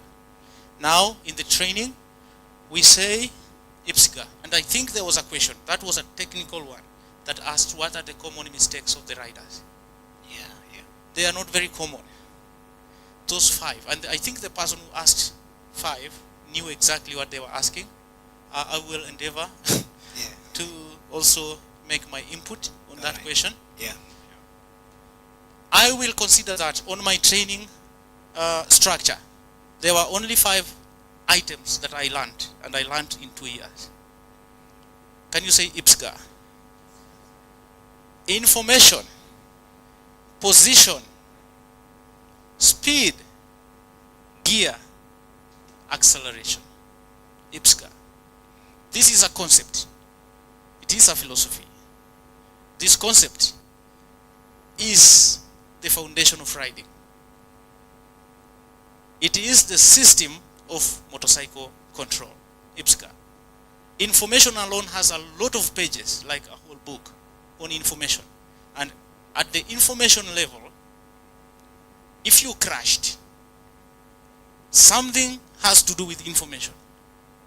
If it was not your first day of training and you sat on the machine and your body cannot handle the machine, then you crash, then if you know how to ride already and there's any crash anytime, something has to do with information. You must have been impaired. There must have been a pothole sitting somewhere that would not be seen. If you're doing off-road, maybe single track, there may be a stone sitting there for many years and grass has grown around and that stone is invisible. So information has a count in it. You're trying to overtake this vehicle, thinking you just do one overtake and come in. There's a truck coming, you have calculated your speed and power, everything is fine, then you speed. Suddenly, there's no space. While you were behind this vehicle, you didn't realize that actually this vehicle is not slow. It's being slowed by something else. So your calculation did not factor the second object. It only factored the object you're following. Then once you have committed and you know there's an oncoming, you know, okay, fine, I'll do this in 5 seconds. And the third second, you're there in the middle, then there's no space to go in. You're caught. Information has a count in it. All this is mental skill. So I will divide, I will run 3 divisions of safety, and we will call it lines of defense on a motorcycle. There's the first line, there's the second line, and there's the third line. The first line of defense is the mental skill. The second line of defense on a motorcycle is the physical skills. And the third line is gear. That's why we have to gear up. Why do we need gear? That has to come the end. And I really sympathize with people who have chosen to be trained with all information, knowing that they are good instructors and knowing that they are actually good foundations in proper training, choosing to be trained by a friend, then choosing to buy the best gear. I sympathize with them because there are levels of crashes that even the gear itself cannot help. Okay? So as a human, as a person, as a human being, there are so many lapses within me. But I try, all the time I travel, to practice as much as I can. And if you have learned this concept, then please, if you haven't, write it down. Continuously scanning. Continuously scanning. If there was a near miss to rear end someone at some point, there was a near miss of rear ending someone at some point on my journey, and we all know how many times we come out of these near misses, almost colliding with a vehicle from behind. All of us riders, this happens to us. It's a real life thing. There is something wrong within me. That's why I'm finding myself late, because it's only until you're late that you need emergency brakes. You do not need emergency brakes if you're in good time. No. This is a reaction measure. It's not a proaction measure. Emergency brakes are reaction measures, right? What is proaction? He talked through it. Proaction measure is, if I know I'm stopping at that wall, I will practice planned stopping skills. And that means roll off gas, gently brake, shift down one gear, release clutch, brake again, shift another gear, pole pole, until I reach where I want to stop. That is planned stopping. Emergency braking does not require that process. Even when we are training you, we skip that process. We tell you, you need to stop as quickly as possible. Everything else out, because there's no time to follow the process. So the training has to change. When you're braking suddenly, you want to stop immediately, and even if the engine will continue running after I stop or not, it's not my problem. My problem is to do what? To come to a stop as quickly as possible. Why do I need to stop quickly? I have ridden with people. Everywhere they want to brake, they brake emergency. I have sat in cars, someone is driving, and every time we want to stop, we have to stop in an emergency. I will not travel with you to the end of that journey. Some drivers will see hazards, and then they will come all the way close. Why do you trust this machine that much? Okay, fine, you trust a machine. Do you trust the road? Are you the one who made that road? Why do you trust that rubber? You're inside the car, you don't even know how your tires look out there. Maybe one tire is deflated. Why do you trust that you will stop within this distance? While you are lucky to see the hazard in good time. Why don't you react earlier? So there's a concept we also teach upon, we call it DEBA, deceleration, equilibrium, braking, adjustment. This is done mentally and physically. We train you physically so you become so good that if your mental skill fail, then your physical skill should save you. But remember, any moment you're riding and you find that you need emergency brakes, you need to be so good on emergency brakes. Something is wrong with you. If you're coming to me for training, advanced training, and you're saying, I want to be very good on brakes, we don't start training fast. I ask you, why do you need emergency brakes? Are you a racer? Because if you're racing, then yes, fine. It's inevitable. You're racing for a trophy. You will need to be fast 98% of your journey. And that means you will need to stop quickly. There's nothing to anticipate. You're racing. You need brakes. Otherwise, if you're a road traveler, and why do you need emergency braking skills? We have to start somewhere else. Something is failing in your system. Now I'll tell you why it's not important to train emergency brakes skills if mental skills have lapses. Because you, with your emergency skills, will still rear-end a truck. Why? What makes it possible for you to rear-end a truck even you have all the best skills? Because when the mental skill fails and you did not anticipate or you did not perceive a hazard early enough, you brake late. Whenever you brake late, what do you expect? You expect to lock your tires. That is inevitable. When you lock your tires, you should be lucky to come to a stop safely. You should be lucky. Unless you're performing a stunt, you should be lucky to stop safely, because that section of the road where you're braking, if the road is slippery for any reason, maybe it's raining, maybe it's too early in the morning and the road is, this tarmac has different behaviors based on climate, based on weather. Did we know that? That early in the morning, when it's too cold, tar compacts and becomes very slippery. In the day when there is sunlight, it becomes hot. It becomes grippy. Right? That moment when it is hot and grippy, if it starts raining, because tarmac is black, it absorbs heat and it keeps. If you have traveled outside, those that have done it adventure or long distance, even in cars, you may have realized that if you're crossing parks, animals will want to sit in the middle of the road between 7 and 9 until 10, maybe 11 p.m. Wild animals, some of them will come to sleep on the road because the road tar starts releasing heat at night.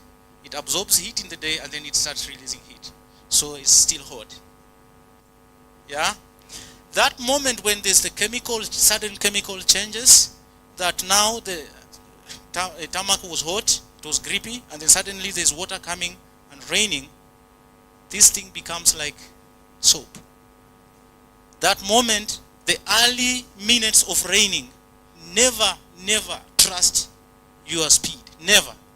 Never trust your skill or the machine. If you're traveling, these tires are hot, then suddenly you enter into a zone where there's rainfall. Slow down. Whether you like it or not, you're likely to cause an accident because your tires will start misbehaving.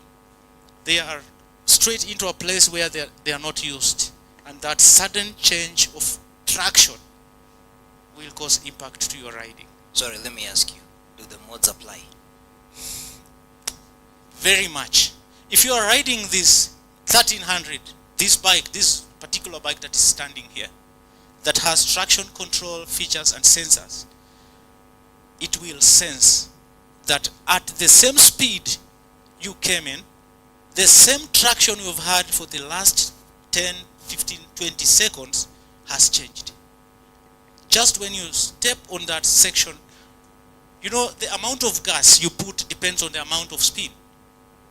Usually, if you're a good rider, you are able to tell if you need more gas or less gas based on the feedback from the bike. So if the road is clear and it's full traction and everything, there will be need naturally to take gears up because there's enough grip and everything, and the machine is handling. So you put gears up and you're throttling. Maybe your throttle is 3 out of 10, 3,000 RPM out of 10,000, and you are in gear 6, and you're cruising at 120 because you're saving power, you're saving gas, and you're cruising, it's fine. Higher gears, low revs, constant speed. Then suddenly you enter a section which is slippery. This machine will tell that the gear you are in is not suitable for the rev you're in at that moment, and it will detect, it will tell you. What the machine will not do is it will not control itself. It will only tell you, and the safest feature that's on this bike now is that traction control will kick in and kill the engine, but it will not drop the gears. So when it kills the engine suddenly, if you are asleep, you will wake up. I'm not saying asleep as in sleep. You know, we sleep sometimes when we ride and we are asleep. Why? Because if you enter a section which is like 20 kilometers straight, somewhere between Isiolo and between Marisabit and Moyale, like this, you are seeing everything. Then your brain synchronizes with the environment. Then the same brain synchronizes with inertia. And you enter into inertial syndrome. You're asleep. Even if you're awake, you're asleep. So something happens, then you're like, oh, what was that? The bike is telling you that, please, we have entered in a different zone. So those are the features that I can actually thank the engineers for creating this. Do we call them high maintenance motorcycles? Yes. I hope I answered you. So I was talking about the 3 levels of defense. So level 1 is mental skill, which usually fails most of the times. And what saves us is the physical skills. You're turning in a corner, you're overleaning, you've leaned too much. What has gone wrong? Why are you leaning too much? Why are you leaning more than you're supposed to lean? Mental skill has failed. You have misjudged the corner, or you have misjudged the terrain. Right? So when you sleep, then the physical skills come in. If you are as good as some of us, you will counter steer and you will save it.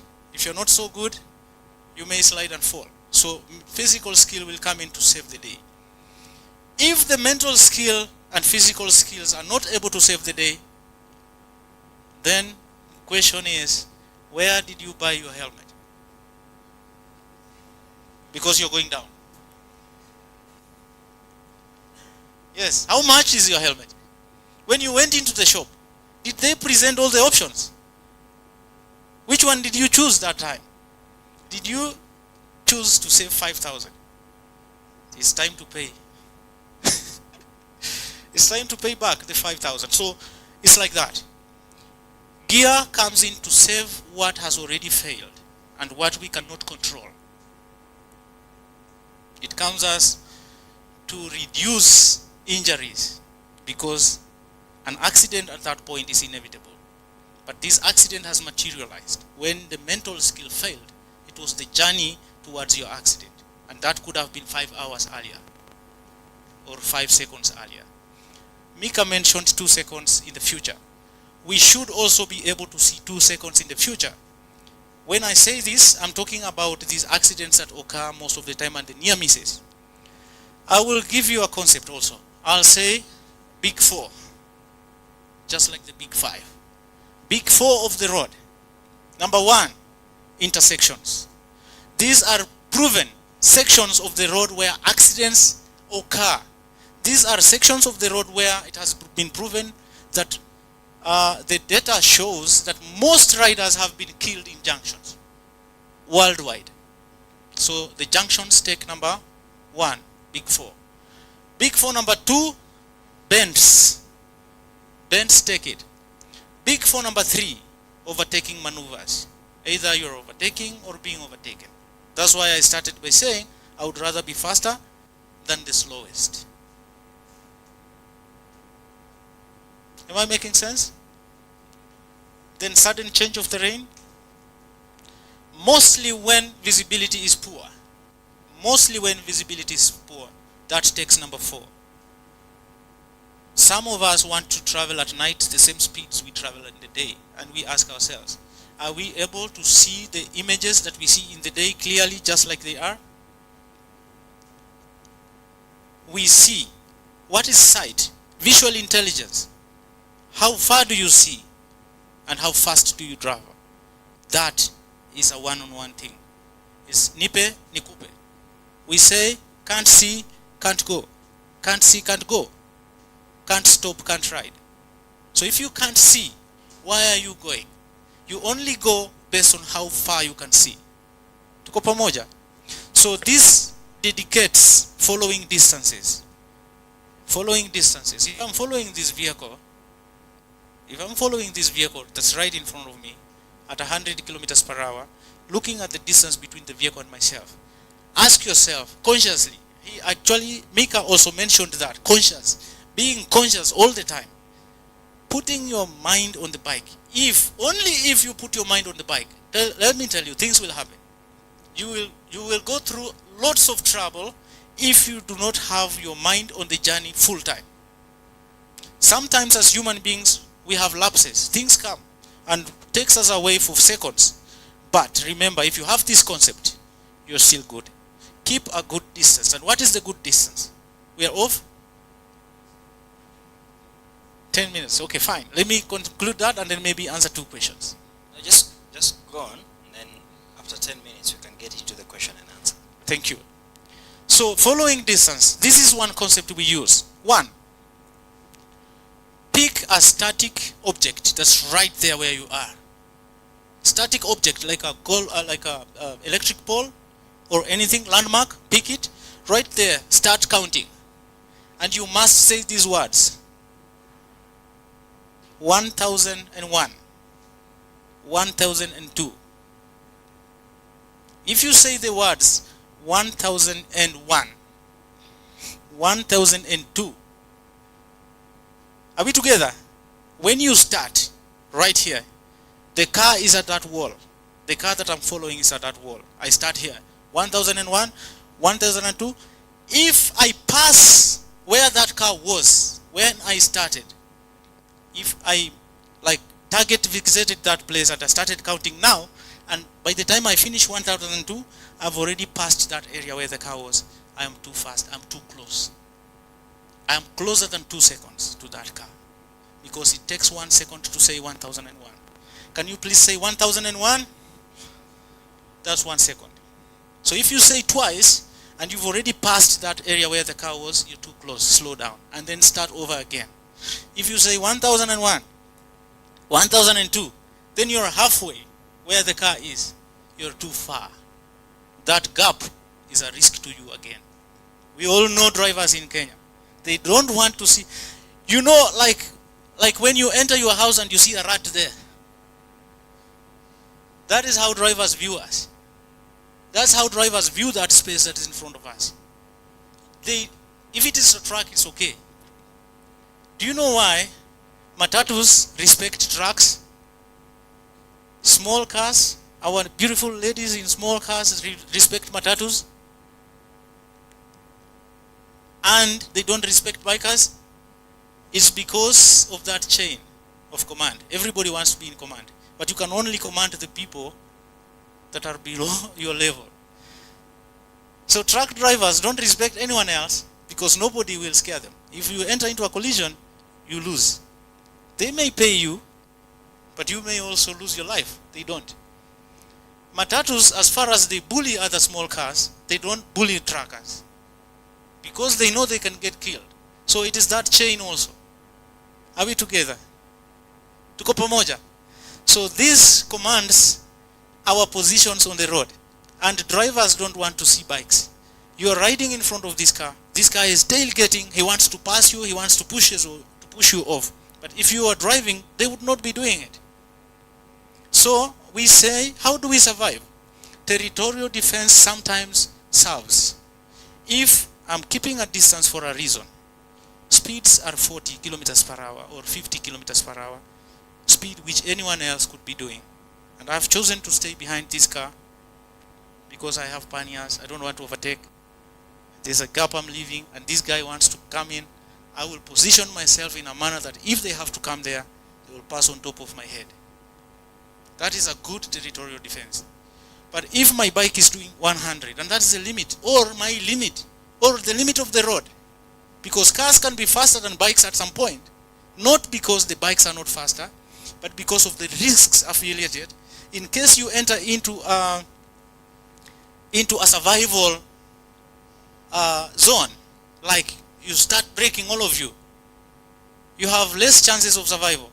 So you choose to keep a longer distance, or maybe you choose to do 100 and not go beyond 100, because you know these guys will stop but you will not. If it is raining, I would choose to keep my bike at 100, not anything above that. Not because I can't stop at 150, but because at 100 I'm sure, I am certainly sure that if anything happens, this bike will stop. If I'm doing anything above that, even if I'm skilled, I'm risking. Do not put yourself in a manner that if survival comes, you are at the mercy of the road, or at the mercy of the bike, or at the mercy of the others. So I'll choose to do 100. So 100 is my maximum speed at this area, and there's a car tailgating, then I will let them go. Then I'll let them go because I don't have space to accelerate. But how do I let them go? That's also a factor. Do not just let them go. Submit consciously. Don't just let them come and go. No. Why? Because that time they are passing you, if there's another vehicle coming, you risk being killed. So you defend your territory until it's time. There's no other road coming, then you can submit. Thank you very much. Thank you so much. A round of applause for Wasiki. Well, that was quite technical, I'll be honest with you. For me, I'll have to rewatch this the whole clip again to understand it better. But thank you so much. You've shed some light on safety, on how to ride right and how to ride safe. So we'll just get right into the questions. In case you have any questions, you'll have a chance. But these are some of the questions that guys asked. So, Wasike, can you talk about the effect of tire type, design, and size on the riding experience? Okay, tire type, designs, and ride on the riding experience. Okay. I don't know if they're asking about my riding experience or tires behavior on the riding field or something. Yeah, I believe it's general. I'll generalize. Yeah. Okay, and fine. I'll also ask Micah to now go on stage, because this is open session for question and answers. You can sit on the GS, it's okay. Thank you. No, that was your question, Wasike. Check 1, 2.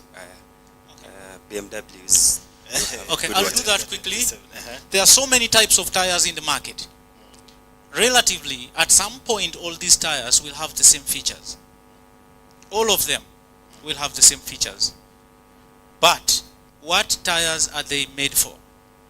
What they are made for also is a big factor. We have what we call 100%, we have what we call 70-30, we have what we call 50-50. Okay? So if you are an adventure rider, for example, your type of riding dictates that you don't sit on one type of terrain full time. You will change terrain at some point. Because you are doing adventure, you will have to go off-road at some point, and you will have to go on road at some point. All types of road, from class S to class whatever last, including single track, including on track, like you're crossing somewhere in the field where there's no road. So if you're this type of rider, then you may choose to have tires that give you 50% on both sides. What does that mean? That means that if you're riding this GS 1300, which can do 300 kilometers per hour speed, you are not going to do anything 3/4 of that at any point in your journey. You have submitted to do half of everything on this bike at that point. If you're doing off-road, then your off-road speed should be minimal, below the most speeds on off-road. If you're doing road, you're going to do minimal speeds, which minimal could be 150, 140 here, right? Because you only become comfortable on this tire, on this road, 50%. Are we together? I have seen people making these mistakes, riding 50-50 and wanting to do maximum speeds on the road. That is not right. Okay? How do you know you're riding on 50-50 tires? You have what we call knobbies. Knobbies are those sections of the tire which come out.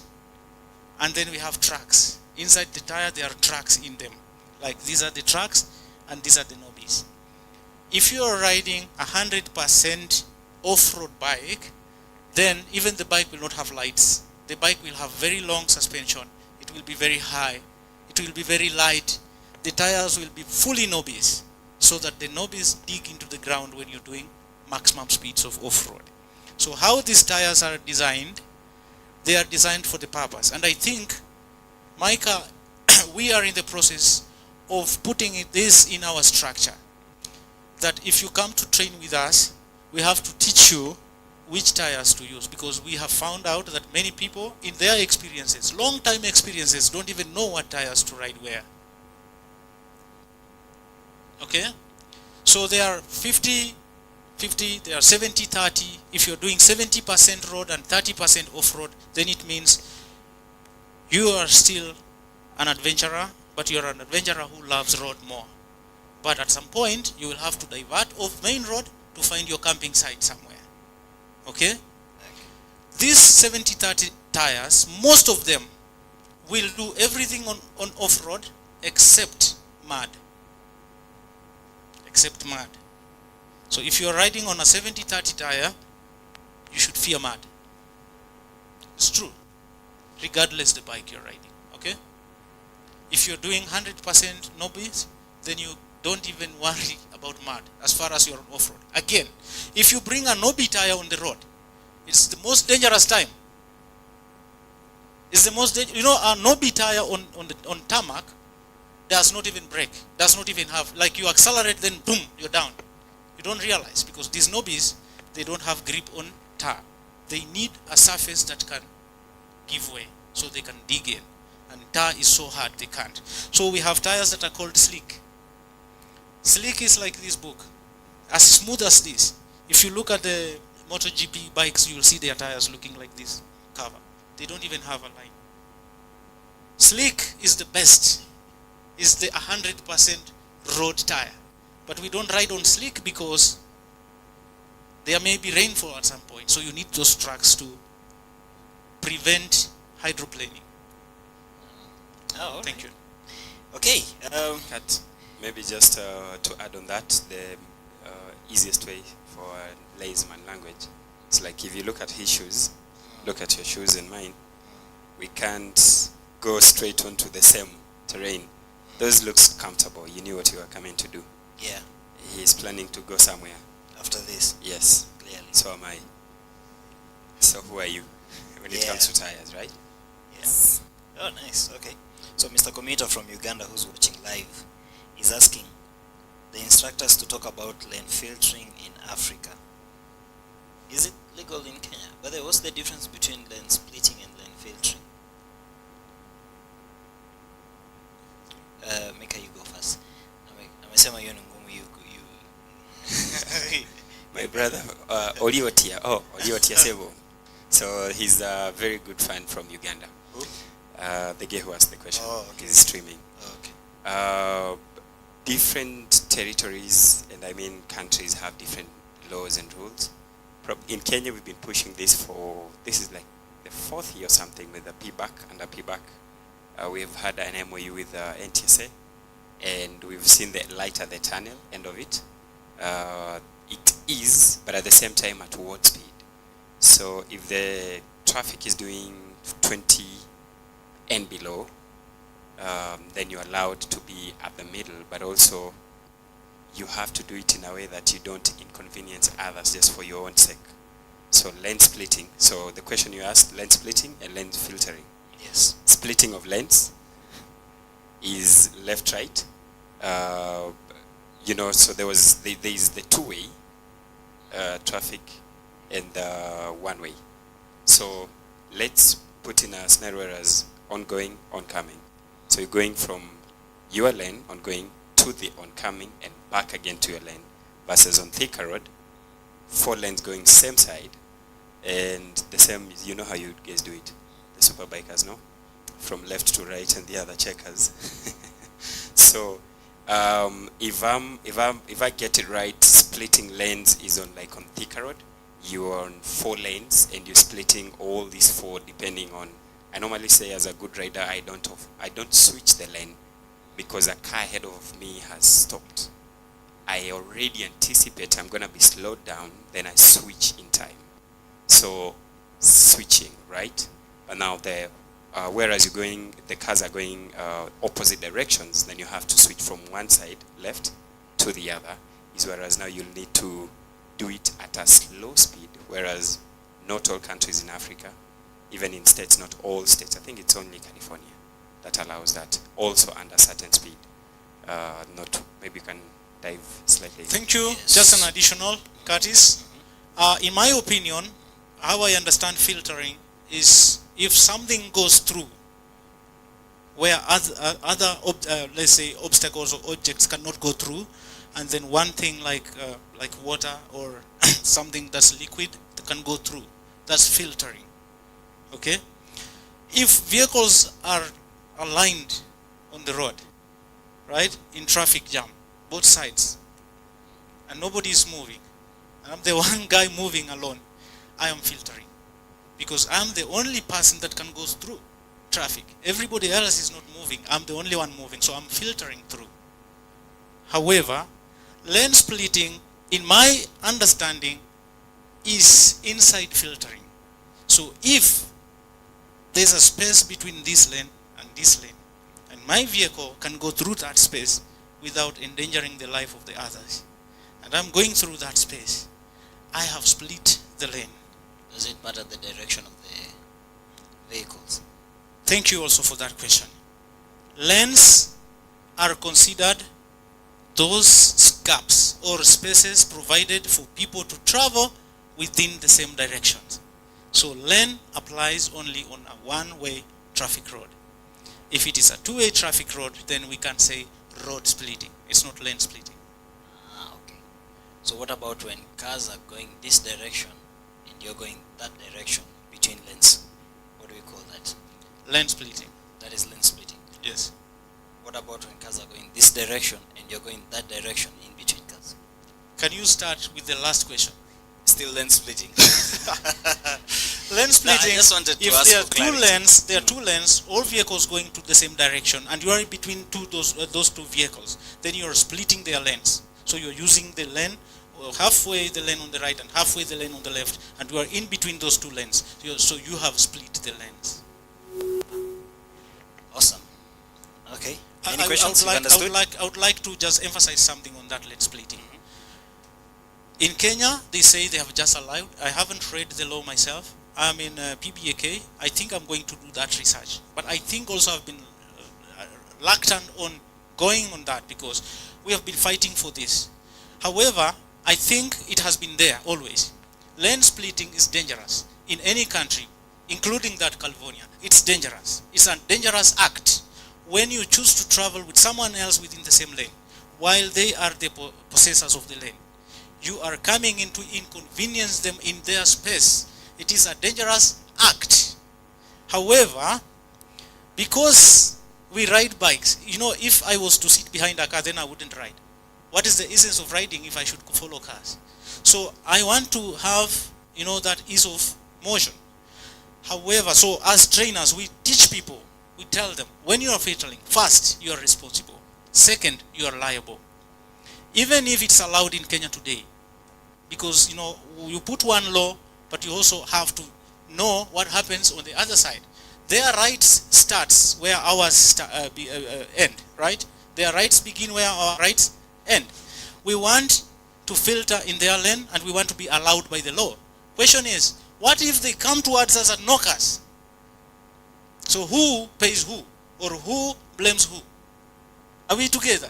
If these people originally were in that lane and I'm filtering through the lane, and if they come and knock me, I should still be liable.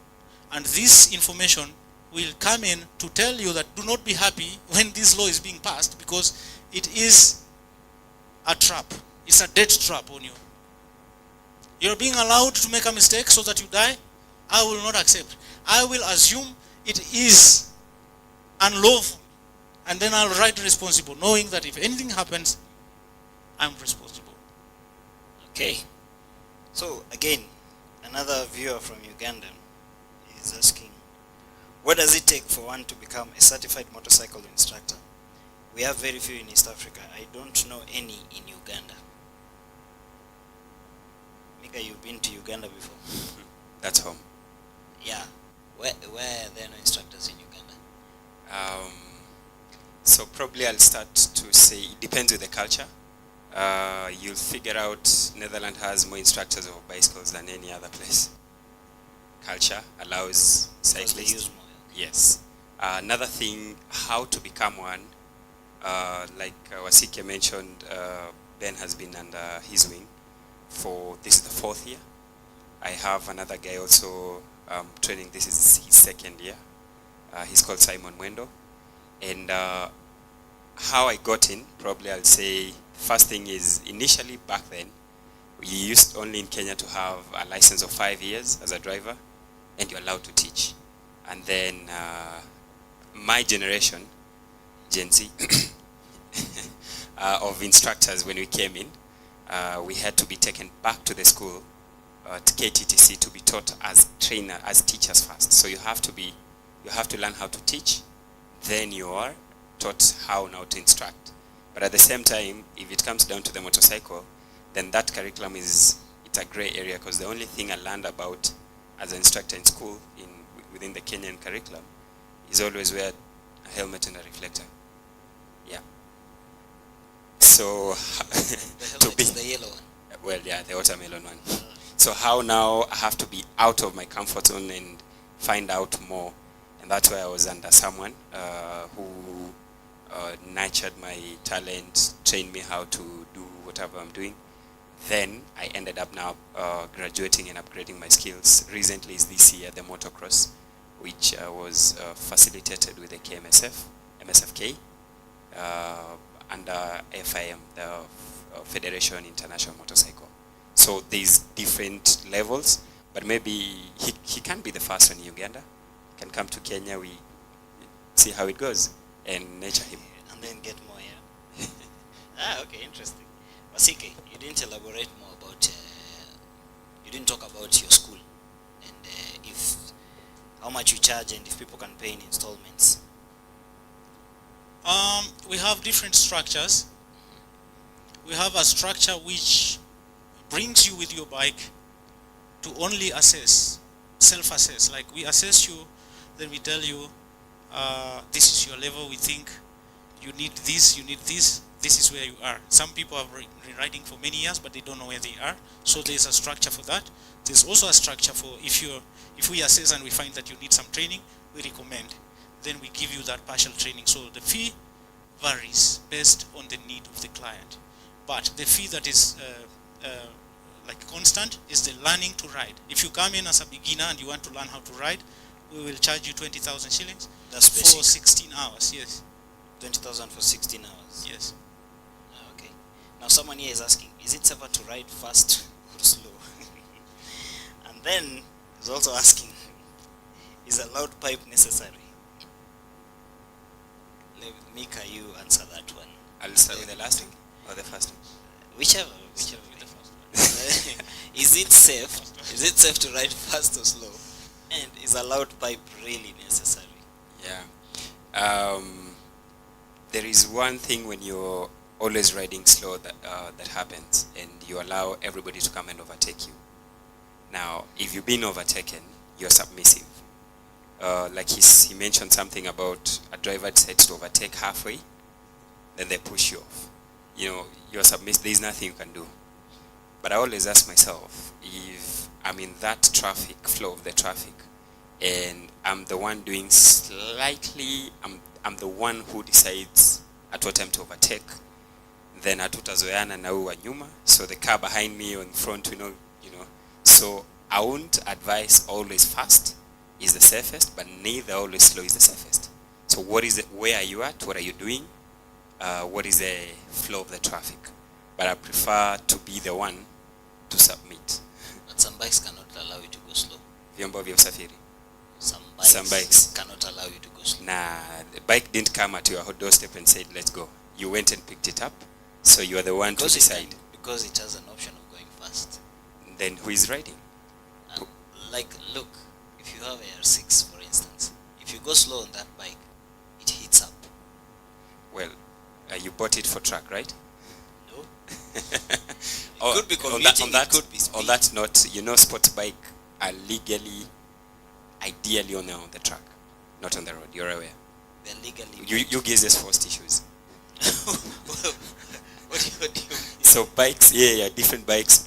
Sports bike, majorly, they're not supposed to be on the road. They are for track. Not endorsed for road.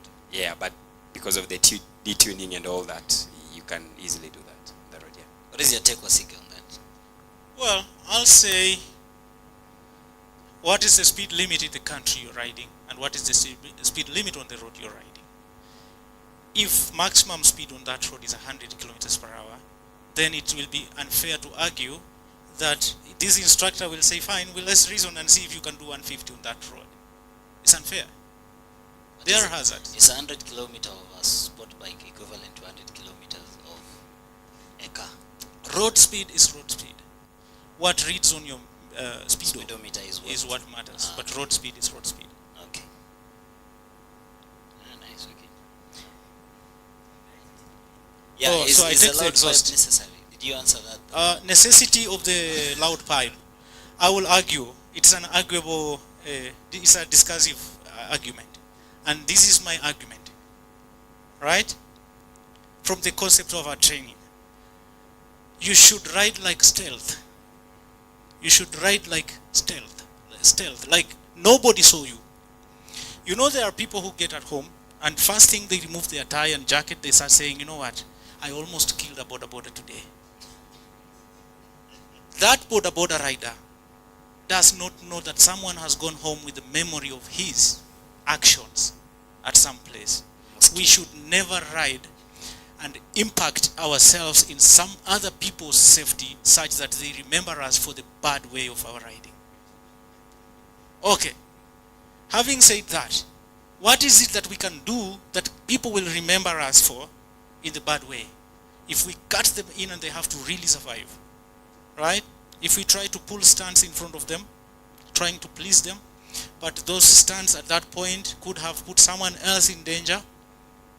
And another way is, did you know that trying to hoot at everybody to move for you is like pulling a stunt? You're pulling a stunt because you need attention of everybody that you hoot at.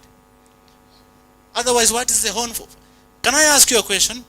Can we seal all our ears in Kenya today? All of us seal our ears and then say we need horns. Would we need to honk? We need to honk because people need to hear. Right? When you're riding on a piece of road, you expect that when you honk, people will hear you. Same as when people have to hear your loud pipe for them to move. While you're planning your journey, you know that you're going to rev and people will be moving. It's fine. Did you know that in those cars there are people that don't hear? Did you factor them in your planning? So loud pipes, if they are necessary, they are only necessary in the ears of people who will hear me.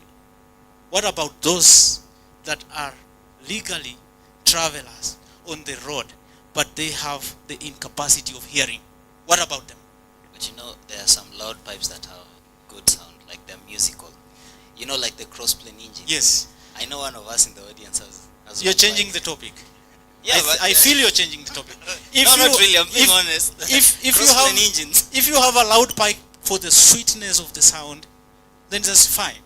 But if you have a loud pipe for people to move for you or for people not to kill you, that is dangerous. But they say loud pipes saves lives. Yes, it's still arguable. I don't know what he says, but look, it will not save any life. Because Save the life of a rider. okay, fine. First day, first week, maybe up to first month, but not always. We need to be lucky every time, but devil needs to be lucky only once. So every day I have a loud pipe. The first time people moved, I said, wow, so it works. The second day, maybe I was doing 20 kilometers per hour when people have stopped. Then the second day people were moving, but they are still moving for me. So what happens in my riding? I adjust my speed, and also I down my skills. When people are moving, you don't need skills. You don't need to proact. You don't need to anticipate. Until one day, some guy decides, I'm not moving. Then you die. How did you save your life? The loud pipe. Maybe just to add on the loud pipe, two things. One is being aware of our first source of information as human beings is the eyes. Picking, looking, and you see. If you're not able to see, then you're able to hear. So the secondary source of information is listening, and then there's a feel, smelling, and tasting. So you are blessed, all riders are blessed, they can see. So already seeing is okay. Now, the part of hearing which we had a discussion about electric bikes being safe or not is still an ongoing discussion because the only you can hear is the chain. Otherwise, the pipe, you can't hear it. Accompanying yourself with a little bit of noise doesn't hurt. The only time that it hurts is when you're fully dependent on that noise. That if, for instance, we do crazy things with this guy. Today you'll decide to remove the side mirrors. How independently are you on the side mirrors? You're riding in the bush, and then the bike drops, you don't have a side mirror, you won't go back. So how about you deliberately remove it and see what other source of information you're going to use to be aware that what is coming behind. So in case you find Peter has one side mirror, he's doing something. So anyway, back to the exhaust, you don't have to be loud, but just loud enough, and don't rely on that to be the savior, because you'll be dependent. And if somebody crosses in front, you do what you call object criticism. You heard me, you saw me, but you crossed. I'm used to these border borders. What are you telling me? What is the difference? But you know, Wasika, you had mentioned that some riders ride when they sleep. I'm just saying. Yes. You have a loud pipe. Yes. That will keep you awake. I don't know. I'm just thinking. It's fine. I'll answer in this way also. Have you? I know we are many in this room, and people have different experiences in life. There are people who sleep with sound, nice music on, and they sleep better than those who sleep without any sound. So having the loud pipe and following your objective of having it sweet, that is a lullaby sound. That's a lullaby for you. Actually, you sleep better on the sound than if it's quiet. Okay, so I agree with you. Now, two more questions. Hey, does the experience a biker has reflect how senior they are? And does the size of a bike a biker is riding show how senior they are in motorcycle riding? Wow, okay. Wanna go first? So basically, I think he's asking, can an immature biker be riding a big bike that represents a senior person? Before we answer, could you please, if you can, elaborate what the concept senior means in that statement? Yeah, I don't know if he's still watching, but if you're watching, maybe elaborate what senior means. I think, in terms of respect? From what I get, I think it's in terms of respect, in terms of I'm the one who knows what I'm talking about, yes. kind of thing. Yeah, so you listen to me. You listen to me. Maybe I think he means, would you say small CC or no? No, I'll sit from a perspective of gray hair, tagging along with wisdom. Not always. Which bike is for gray hair? So being old, does that mean you're old and you have more wisdom in as far as motorcycle? Yes. I'll say first thing first, motorcycle is all about the attitude and has nothing to do with the age really, and the senior thing. And also the best and safest rider is the one who knows titles and levels are not for him. Those are like for other people. If you come closely to an athlete, and I don't mean a champion, an athlete, either in a boxing or any martial art, those are people who are very calm, very afraid, easy to go. So senior just happens to the people who, I'll say, who want titles, really. But also, maybe he meant, how now can we come and say we need to listen to these guys for wisdom? Then it will come down to experience is one thing. Anybody can have an experience. Even boda bodas do have experience. It takes just 10 hours to have an experience of shooting or doing the podcast, flawless. But then you have to go to the school to gain more skills. And as a champion, as an athlete, you work extra hard to maintain the status of the same delivery. So yeah. Okay. So my opinion, that question is very challenging. I don't know who is asking, but I know they are asking on a certain level of concept. In Kenya, when bikes started, some people started riding, and then everybody else wanted to start riding also, and there was that impact in riding. The senior riders were considered the ones that began riding earlier, and so when others came into the pipeline, they would always go up. Like when others come, they push them up. So if you came last year, you cannot be on my level because I've been here 15 years. Question is, what was your training concept when you got into biking?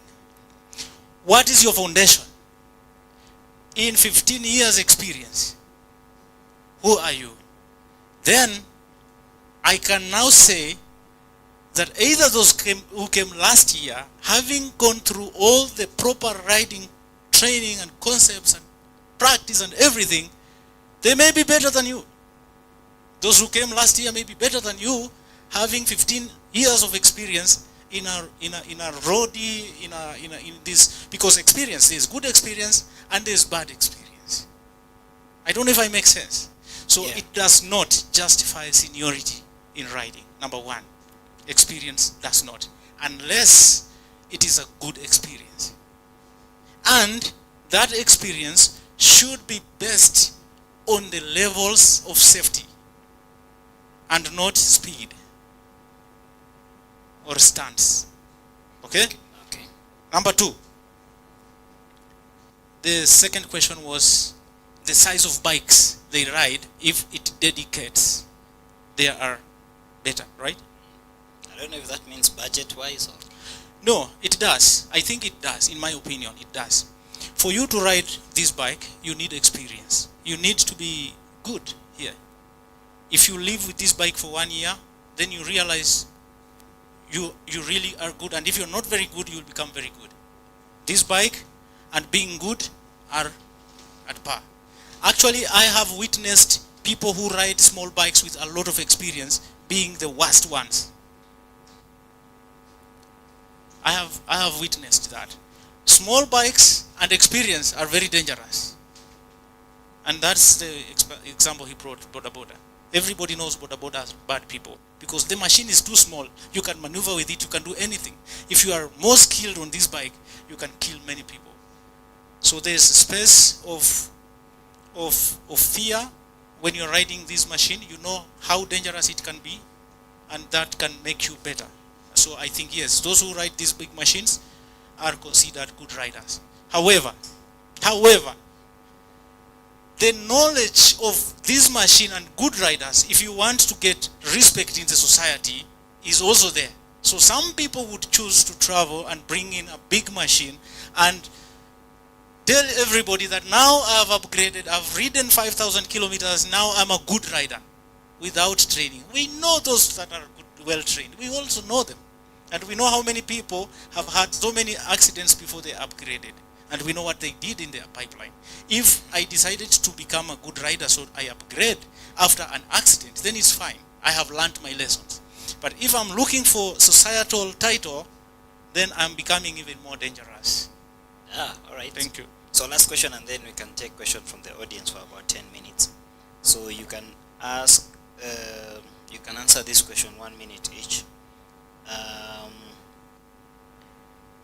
Does aftermarket top box affect adventure bike aerodynamics on road and off-road? This is Dennis from GeoPoint Adventures. I don't know if you know. Hey, Dennis, wherever you are. So, when it comes to anything you're modifying on the motorcycle, adventure bikes will come with already modified side racks, panniers and all that, and also a certain size that is recommended. So maybe it's an experience from a wrong size, wrong mounted on, that he wasn't certain if it's the right, it's the idea. If you're going to put an alien thing that, if you check on the specifications of the model, said model is not part of it, there are no measurements and all that, then I'll tell you, you'd rather just stay with what the company itself does. On the off-road bit, yes, you won't be as nimble and you won't be throwing that bike as much as when it doesn't have. But also, if you're going to have a top box, it means you have a need to carry some things. Now, my colleague here, no mentioning names, he was given a cake for birthday and put it in the top box to deliver. And he was told, be on time. Indeed, he was there 5 minutes before. But Nauji, there was no cake there because he was just running through the bumps. So if at all there's a bump, no, where did you have to put it? Oh yeah, okay. So if you have to, if you have to put a top box, then in what I know of the side panniers, you actually intend to put the laptops or whatever food nini. So it can be, it will just make sense for you to be at a reasonable speed. Even if you're on the off-road, you'll be jumping up and down. If a side pannier is on this side, swing arm is going up and down because you're aggressive, then it doesn't make sense safety-wise. All right.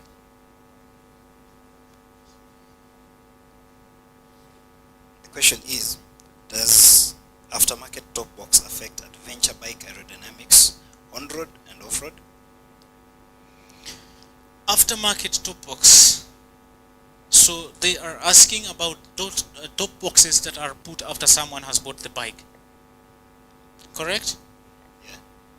Are these aftermarket OEM? Or are they fabricated? If you fabricate a top box and you put that top box on the bike in the spaces which are provided for the top box, you may be lucky to have it right. Otherwise, I think every manufacturer will make a bike suitable for a certain types of boxes. And that's why if you look on this bike, you will see these gaps here. So they are here. You see this gap is here, this gap is here, this knob is here. So if you put the top box here, you just insert here, here and here, and then it's power connected here. So you just bring the BMW R13 GS top box, side pannier, and insert it there. If you have to fabricate a box for this bike, for example, then you need another set of box holders which will be fixed on this frame. And that may require that the frame is either drilled or something has to be done with the frame.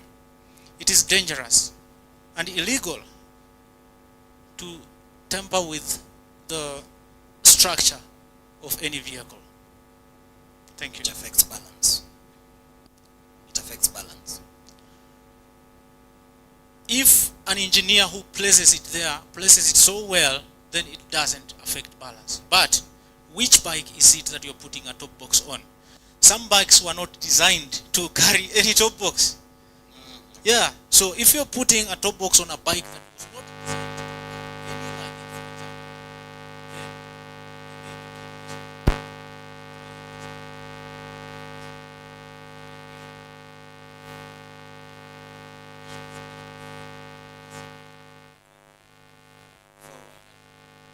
Okay, now just a question. Let me just pass the mic to her.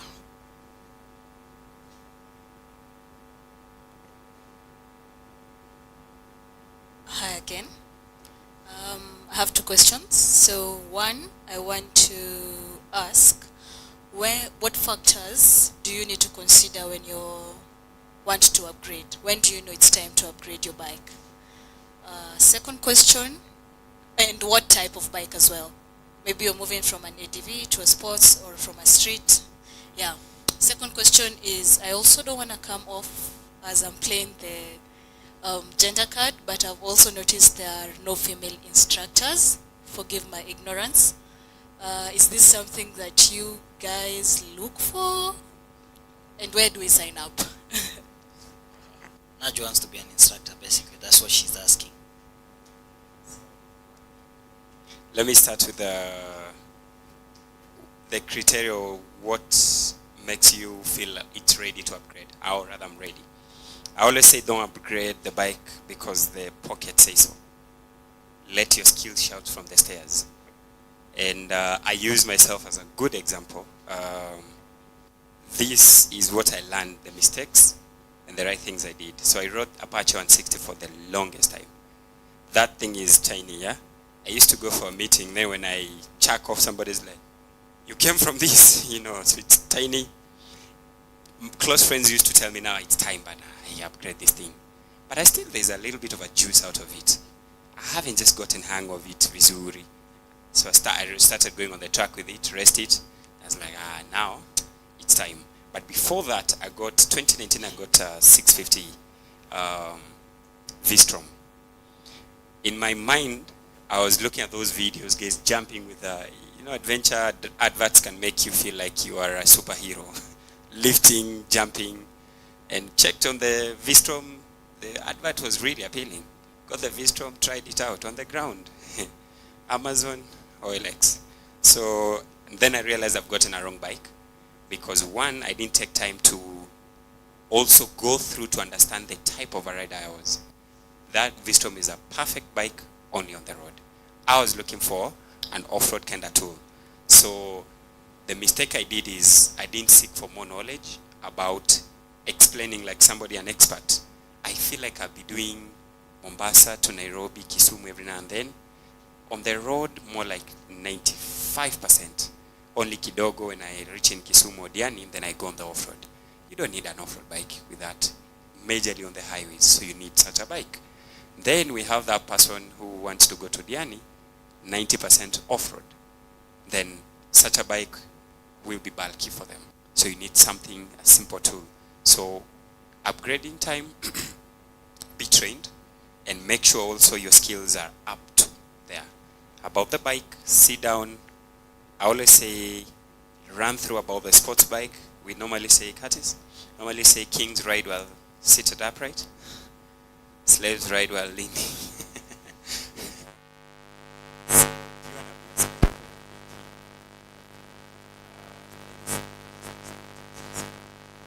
I'll let you'll touch on this about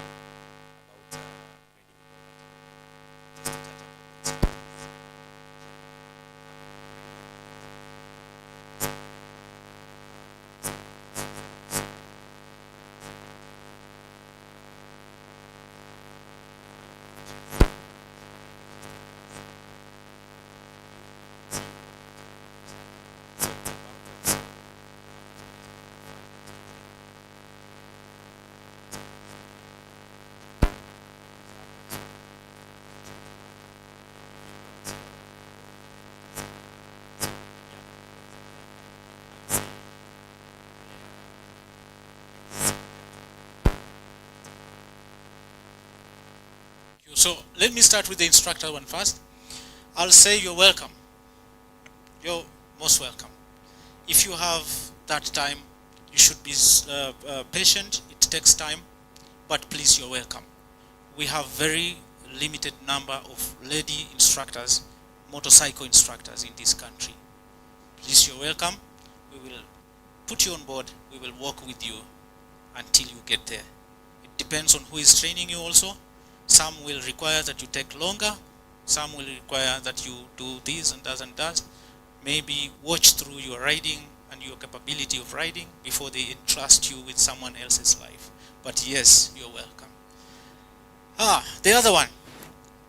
It was about upgrade. I will give an example of aviation.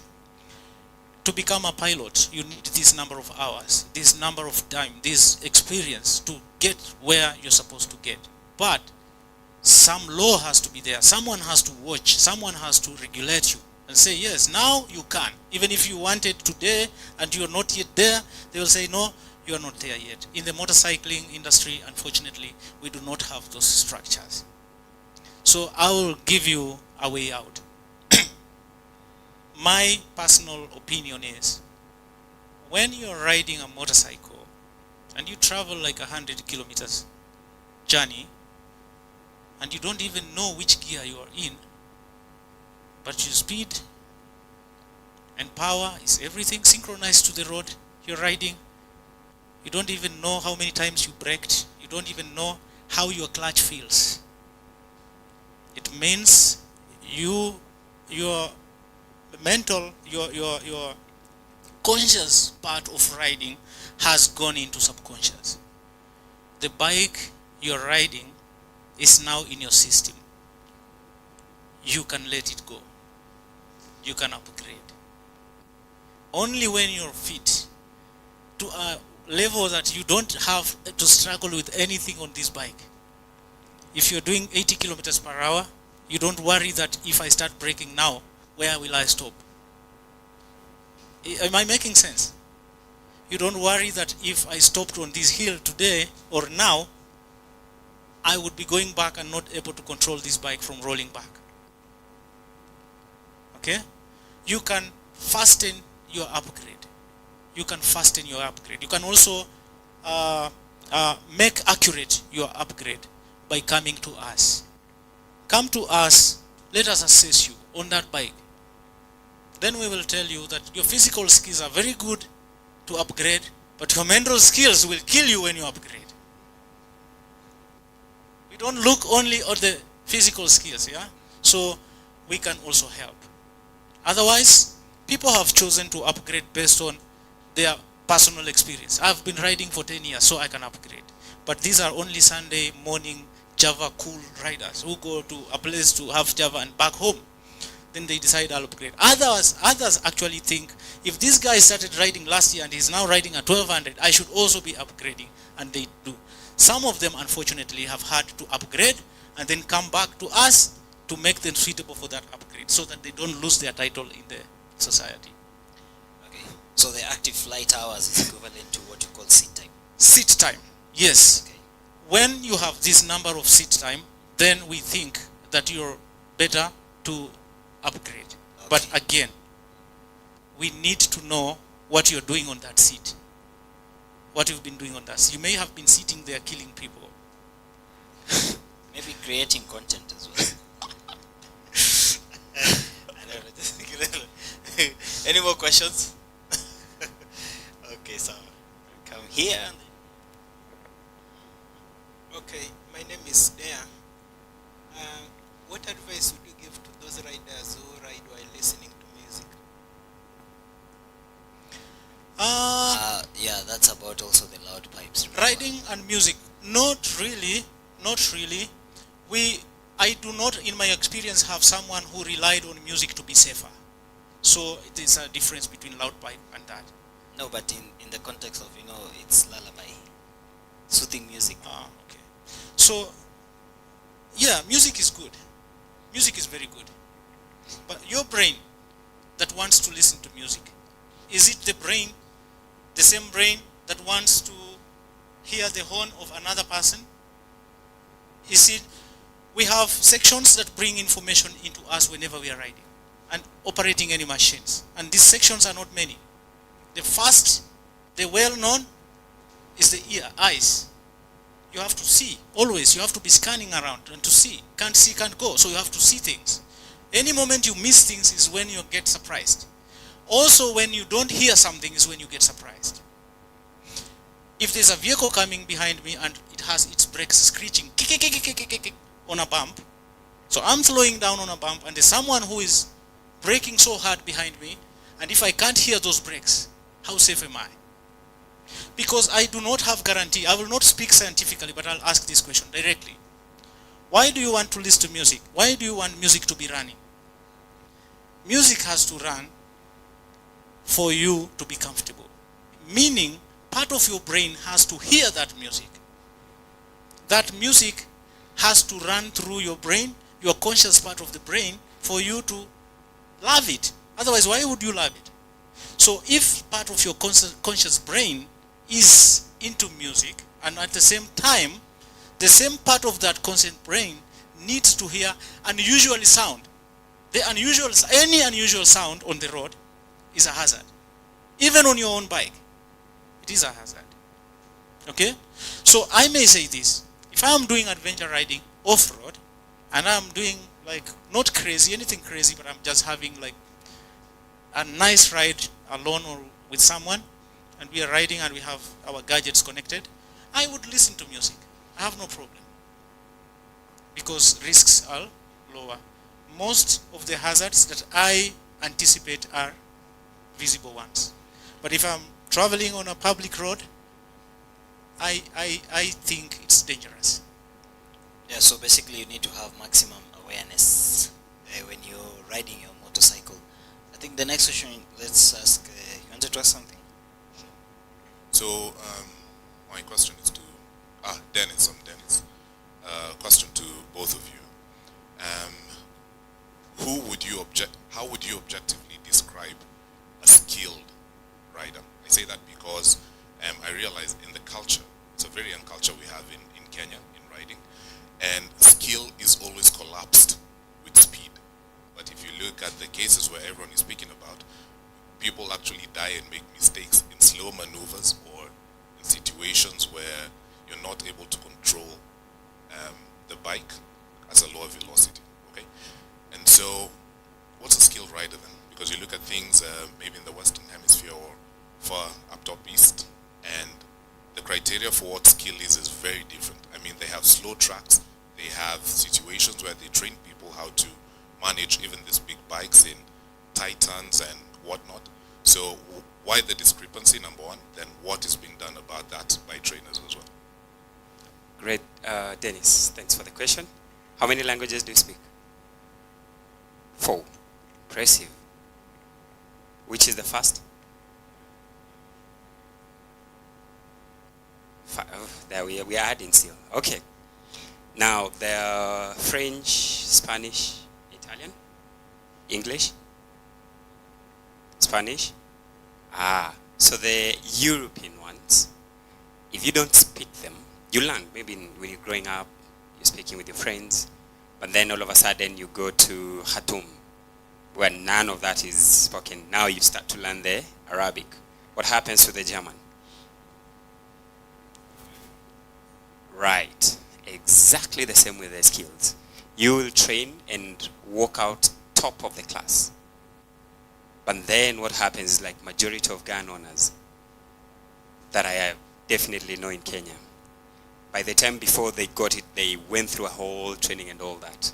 And then when they got it in the safe, that was it. Give him today, go to the range. They be shaking, you know, getting the grip, getting the whatever. So the same thing with the language, the bike. These are highly perishable skills that requires every now and then. There is the difference between training and practice. You are trained, you attain the skills. Then you have to actually deliberately get out and practice on the said skills. Whenever it rains, I get out on the bike and start doing the emergency braking when it's raining and slippery. Because what about when I'm riding and then it starts to rain? What was the last time I did that? It will be a while. So I get uncomfortable to just make sure my skills are still up there. So what happens is that we come into riding as champions. Now I'll explain the athletic and the champion. A champion is channeled to win this trophy now. He was walking about the racer. It's like a horse. Channeled to win the trophy, go home. An athlete, like Omanyala, I'll use him. The previous Olympic, he didn't do well. But do you know, surprisingly, he might have done well on his personal record. You're aware. He might be out of the track, and when he did 9.9, but when he won here in Kenya, he won with 10.10. You get what I mean? So you look at the time that you are disqualified and the time you won. So if I'm winning at 10.10 and I'm going to compete with the guys who are doing 9.3, 9.45 Usain Bolt, then honestly I'm nowhere to be the best. So to come back to be a skilled rider, what are you measuring? Are you measuring with the other guys, the random guys, or is it the skill really? You're sitting on the bike and you're like, why did I struggle to make that U-turn? Why did the bike not, coming up like this? You see such a thing and your heart just goes high. Why did I panic? So you go look for those and you upgrade your skill. Riding is not just straight line. So what are these scenarios? Like we get a lot of guys. Currently I'm doing the 47 counties of Kenya. I started yesterday. So actually from here I'm just heading down. And I'm so much aware of water weights, fish, heat, dust, weed, brambles, name them. I'm aware and I'm prepared for that. So I'll not surprise myself. I'm not saying it's going to be easy, but I know what I'm going to do, right? So skills to be there, you have to keep on polishing and all that. Then always be an open book. Always be an open book. I learned, surprisingly, counter steering from my student. I trained this guy, he was from US, went there and then he came and said, dude, I've learned something. We were on the highway, exactly opposite Michael Joseph. He's like, this is what I learned. So he was riding. So he pushed him like, you sure what are you doing? He's like, let me repeat again. He's like, okay. If I was like, I know it, he wouldn't have shown me because of the ego and all that. So you have to stay an open book. What are we doing as instructors? Under MSI, we have what we call skilled rider course. Skilled rider course is how it's safe. Skilled rider course is how will I be able also to handle this bike with the little weight possible when I'm on the bike and I'm operating without too much energy. Now, skilled rider course will come and bring you to the level that understand how to manipulate all that and go against. We good? No, I know I was playing around with millions, no? Cool, thank you. Dennis, I assume that you've just asked me what is the marking scheme for assessment. If I was to assess you, I would use a very straightforward, simple marking scheme with 5 initials. IPSA. Information, position, speed, gear, acceleration. A good rider is the rider who gets information. Not just information, but the useful, the rightful, the most needy, the most relevant information every time they ride. If you are able to get that information that you need at that time, you're a good rider. Capability of getting that information comes from your mental skill. It means you're qualified to be a good rider because you're getting information that you need. And he said something. Objective information, not just looking, but looking for specific hazards, looking for specific gaps. You get the relevant information, number 1. Number 2, what are you doing with that information? So we call this TUG. Take, use, and give. So you have taken information. So how are you using that information? Also matters. You may get information that there's a potential hazard, but fail to use it properly, or fail to judge properly, or fail to act properly. And that information becomes useless, even if it is relevant. So putting to task the information properly is also a skill. that also defines a good rider. And giving information. Whenever you're riding, what are you telling the people that are around you? Are you disseminating information that you're receiving? Are you telling them what you're doing? Are you informing them about your future or your immediate next actions? If you're not informing them properly, then you're still at risk, because you may have gotten information, you're using information, but somebody else who does not have that information kills you. So that is also part of the structure. TUG. That is under information. Then position. How are you positioning yourself? If I'm following this vehicle and I'm getting information that there's a junction up there and there's a vehicle waiting, do I still sit here? No, because if he brakes, I brake. But fine, what if my brakes fail? What if that time when I need brakes, there is oil? So that automatically dedicates that I change my position to a position where, in case my brake fails or anything fails in the system, I'm still safe. And then speed. Am I putting good speed on good space? The capability or ability to choose. People say speed kills, and I say, in my opinion, and even my training structure says, speed doesn't kill. What kills is the choice of speed. Even 15 kilometers per hour will kill. Which speed kills? No. The space you have and the speed you have selected is what kills you. So the choice of speed is what kills. If you're a rider who chooses the right speed at the right place, then you're a good rider. Okay? Then, gears. If this bike was a human being for 5 seconds and ask you to tell us about you, what would this bike say about you? What would this bike say about the experiences it's having in your hands? How are you handling it? Are you molesting it? Are you getting my point? Yeah. Then this bike, if I am assessing you, I will listen to the bike because this bike has feedback. Then I will be able to tell if you're a good rider or not. Then finally, how am I putting gears both up and down? Am I putting the right gears at the right time? Because even some of us may have long time experiences, but only until we are brought on a place that the bikes can't handle, like here, then we realize we've been very poor on gears and gas. Thank you. Right. Satisfied? Fair enough. Okay, so we'll take the last question and then wind up. Good afternoon. My name is Julius. I'm a new rider riding Apache 160.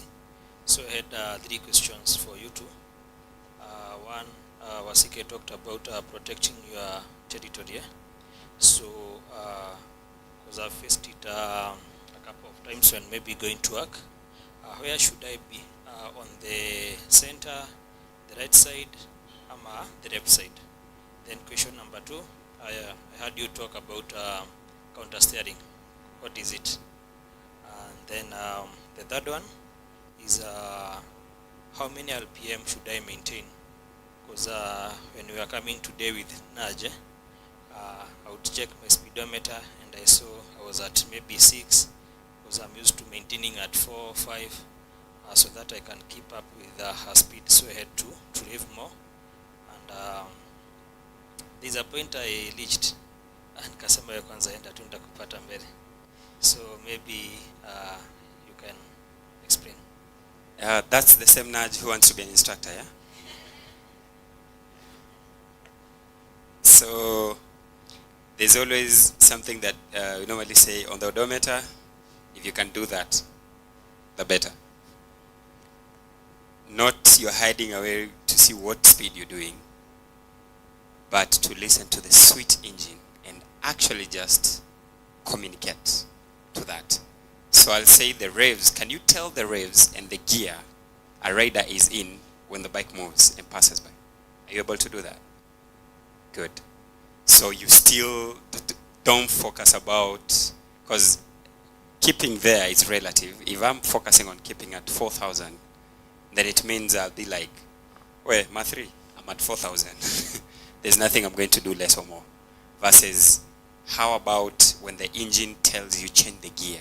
Like what he said. Are you able to just effortless, flawless change without the bike asking you too much and without you putting too much knowledge in it or concentration. So RPM will matter. Where does the RPM matters? Maybe on the off-road when I'm doing the giving out how to pop the front wheel so that you just don't hit and bend the rim. Then there will be like, don't pass that rev because now it will up. But also, I'll say you focused and you knew it's 4,000 because you always look there. How about you put it with the ear? And now the end you will actually identify more. The second question was? Counter. We know. Lane positioning. Oh, you just walked in before, slightly later, yeah? Yeah, from the beginning. You are? Which position? Oh, okay. Of the lane. How long you been riding? Maybe I can take that. The lane positioning. Thank you. So I'll take the second question. Lane positioning. Every position on the lane is safe for a rider. Every position on the lane is safe for a rider. There's position 1, there's position 2, and there's position 3. Position 1 is the one on the near side. Near side means the side where the left side tire of the car stays. That's the near side. Then position 2 is called command position. It's in the middle of the lane. And then position 3 is the offside position. That side where the right hand side tire of the vehicle stays, close to the yellow line. That's the offside position. So the safest position and lawful position is position 2, which is encouraged, that keep your bike in the center of the lane. Practically, personally, I've had bad experiences in that position also. So question is, when should you keep your bike in that position and when should you keep your bike off or on? Okay? Now, if I am in a right hand bend, I would keep my bike in position 1. Because position 1 is off close to the edge, which will increase my view in the right hand bend. If I'm doing a left hand bend, then it should be opposite. The offside position will increase my view in the bend and will give me a better view in the bend. Okay? The center of the lane will give me a better, safer riding position in case someone tries to overtake me from behind and doesn't want to perform the safe overtaking practices. Unfortunately, if you are riding on the edge of the road and you're doing lower speed than others, you are in more danger. I do not encourage that you sit in the center of the lane and do 30 kilometers per hour on a section of the road which people are doing 50 because you're obstructing. So I said both positions are safe. It only depends what time it is and which section of the road it is. If you're traveling at 100 kilometers per hour speed and the road is clear, I would suggest that you put the bike on offside position, which is position 3, because you are close to the center of the road. There is no one coming, no problem. You are alone on Magadi Road or road going to Namanga. It's fine to be close to the center because you have bigger escape space in case you need to maneuver. You have bigger space on the left and you have bigger space on the right. And I'm saying that because I'm assuming if you are alone on a stretch, you're faster. You're really fast. Thank you. Okay. Thank you so much, guys. Because of time, we're not going to take any more questions. But you've been a wonderful audience. Yeah? Counter steering. There was a counter steering bit. How long will that take? 30 seconds. 30 seconds. Okay. How long you been riding again? 1.5 months. Tupatane after 1 year. I'll answer you. That's the question. Counter steering. There's a very good reason why I put it that way. Okay, sir. In case you have any more questions you'd like to ask Mike and Wasike, they'll be out there or just around. But because of time, we have to close down. But thank you so much for coming. Also, there's a media banner out there. You'll see one of the crew will be there with a mic. In case you want to give your feedback on how this live audience has been, feel free to share your opinion, suggestions, and any other thing you feel like you'd like to share. But thank you so much. Thank you so much for Micah and Wasike. Looking forward to seeing you guys again and thank you very much, educating bikers. Thank you very much. We also appreciate you for making this possible for people to be able to learn. We know that people out there are struggling. Some don't have this information. So, big up. Karibu sana. Okay, thank you so much, guys.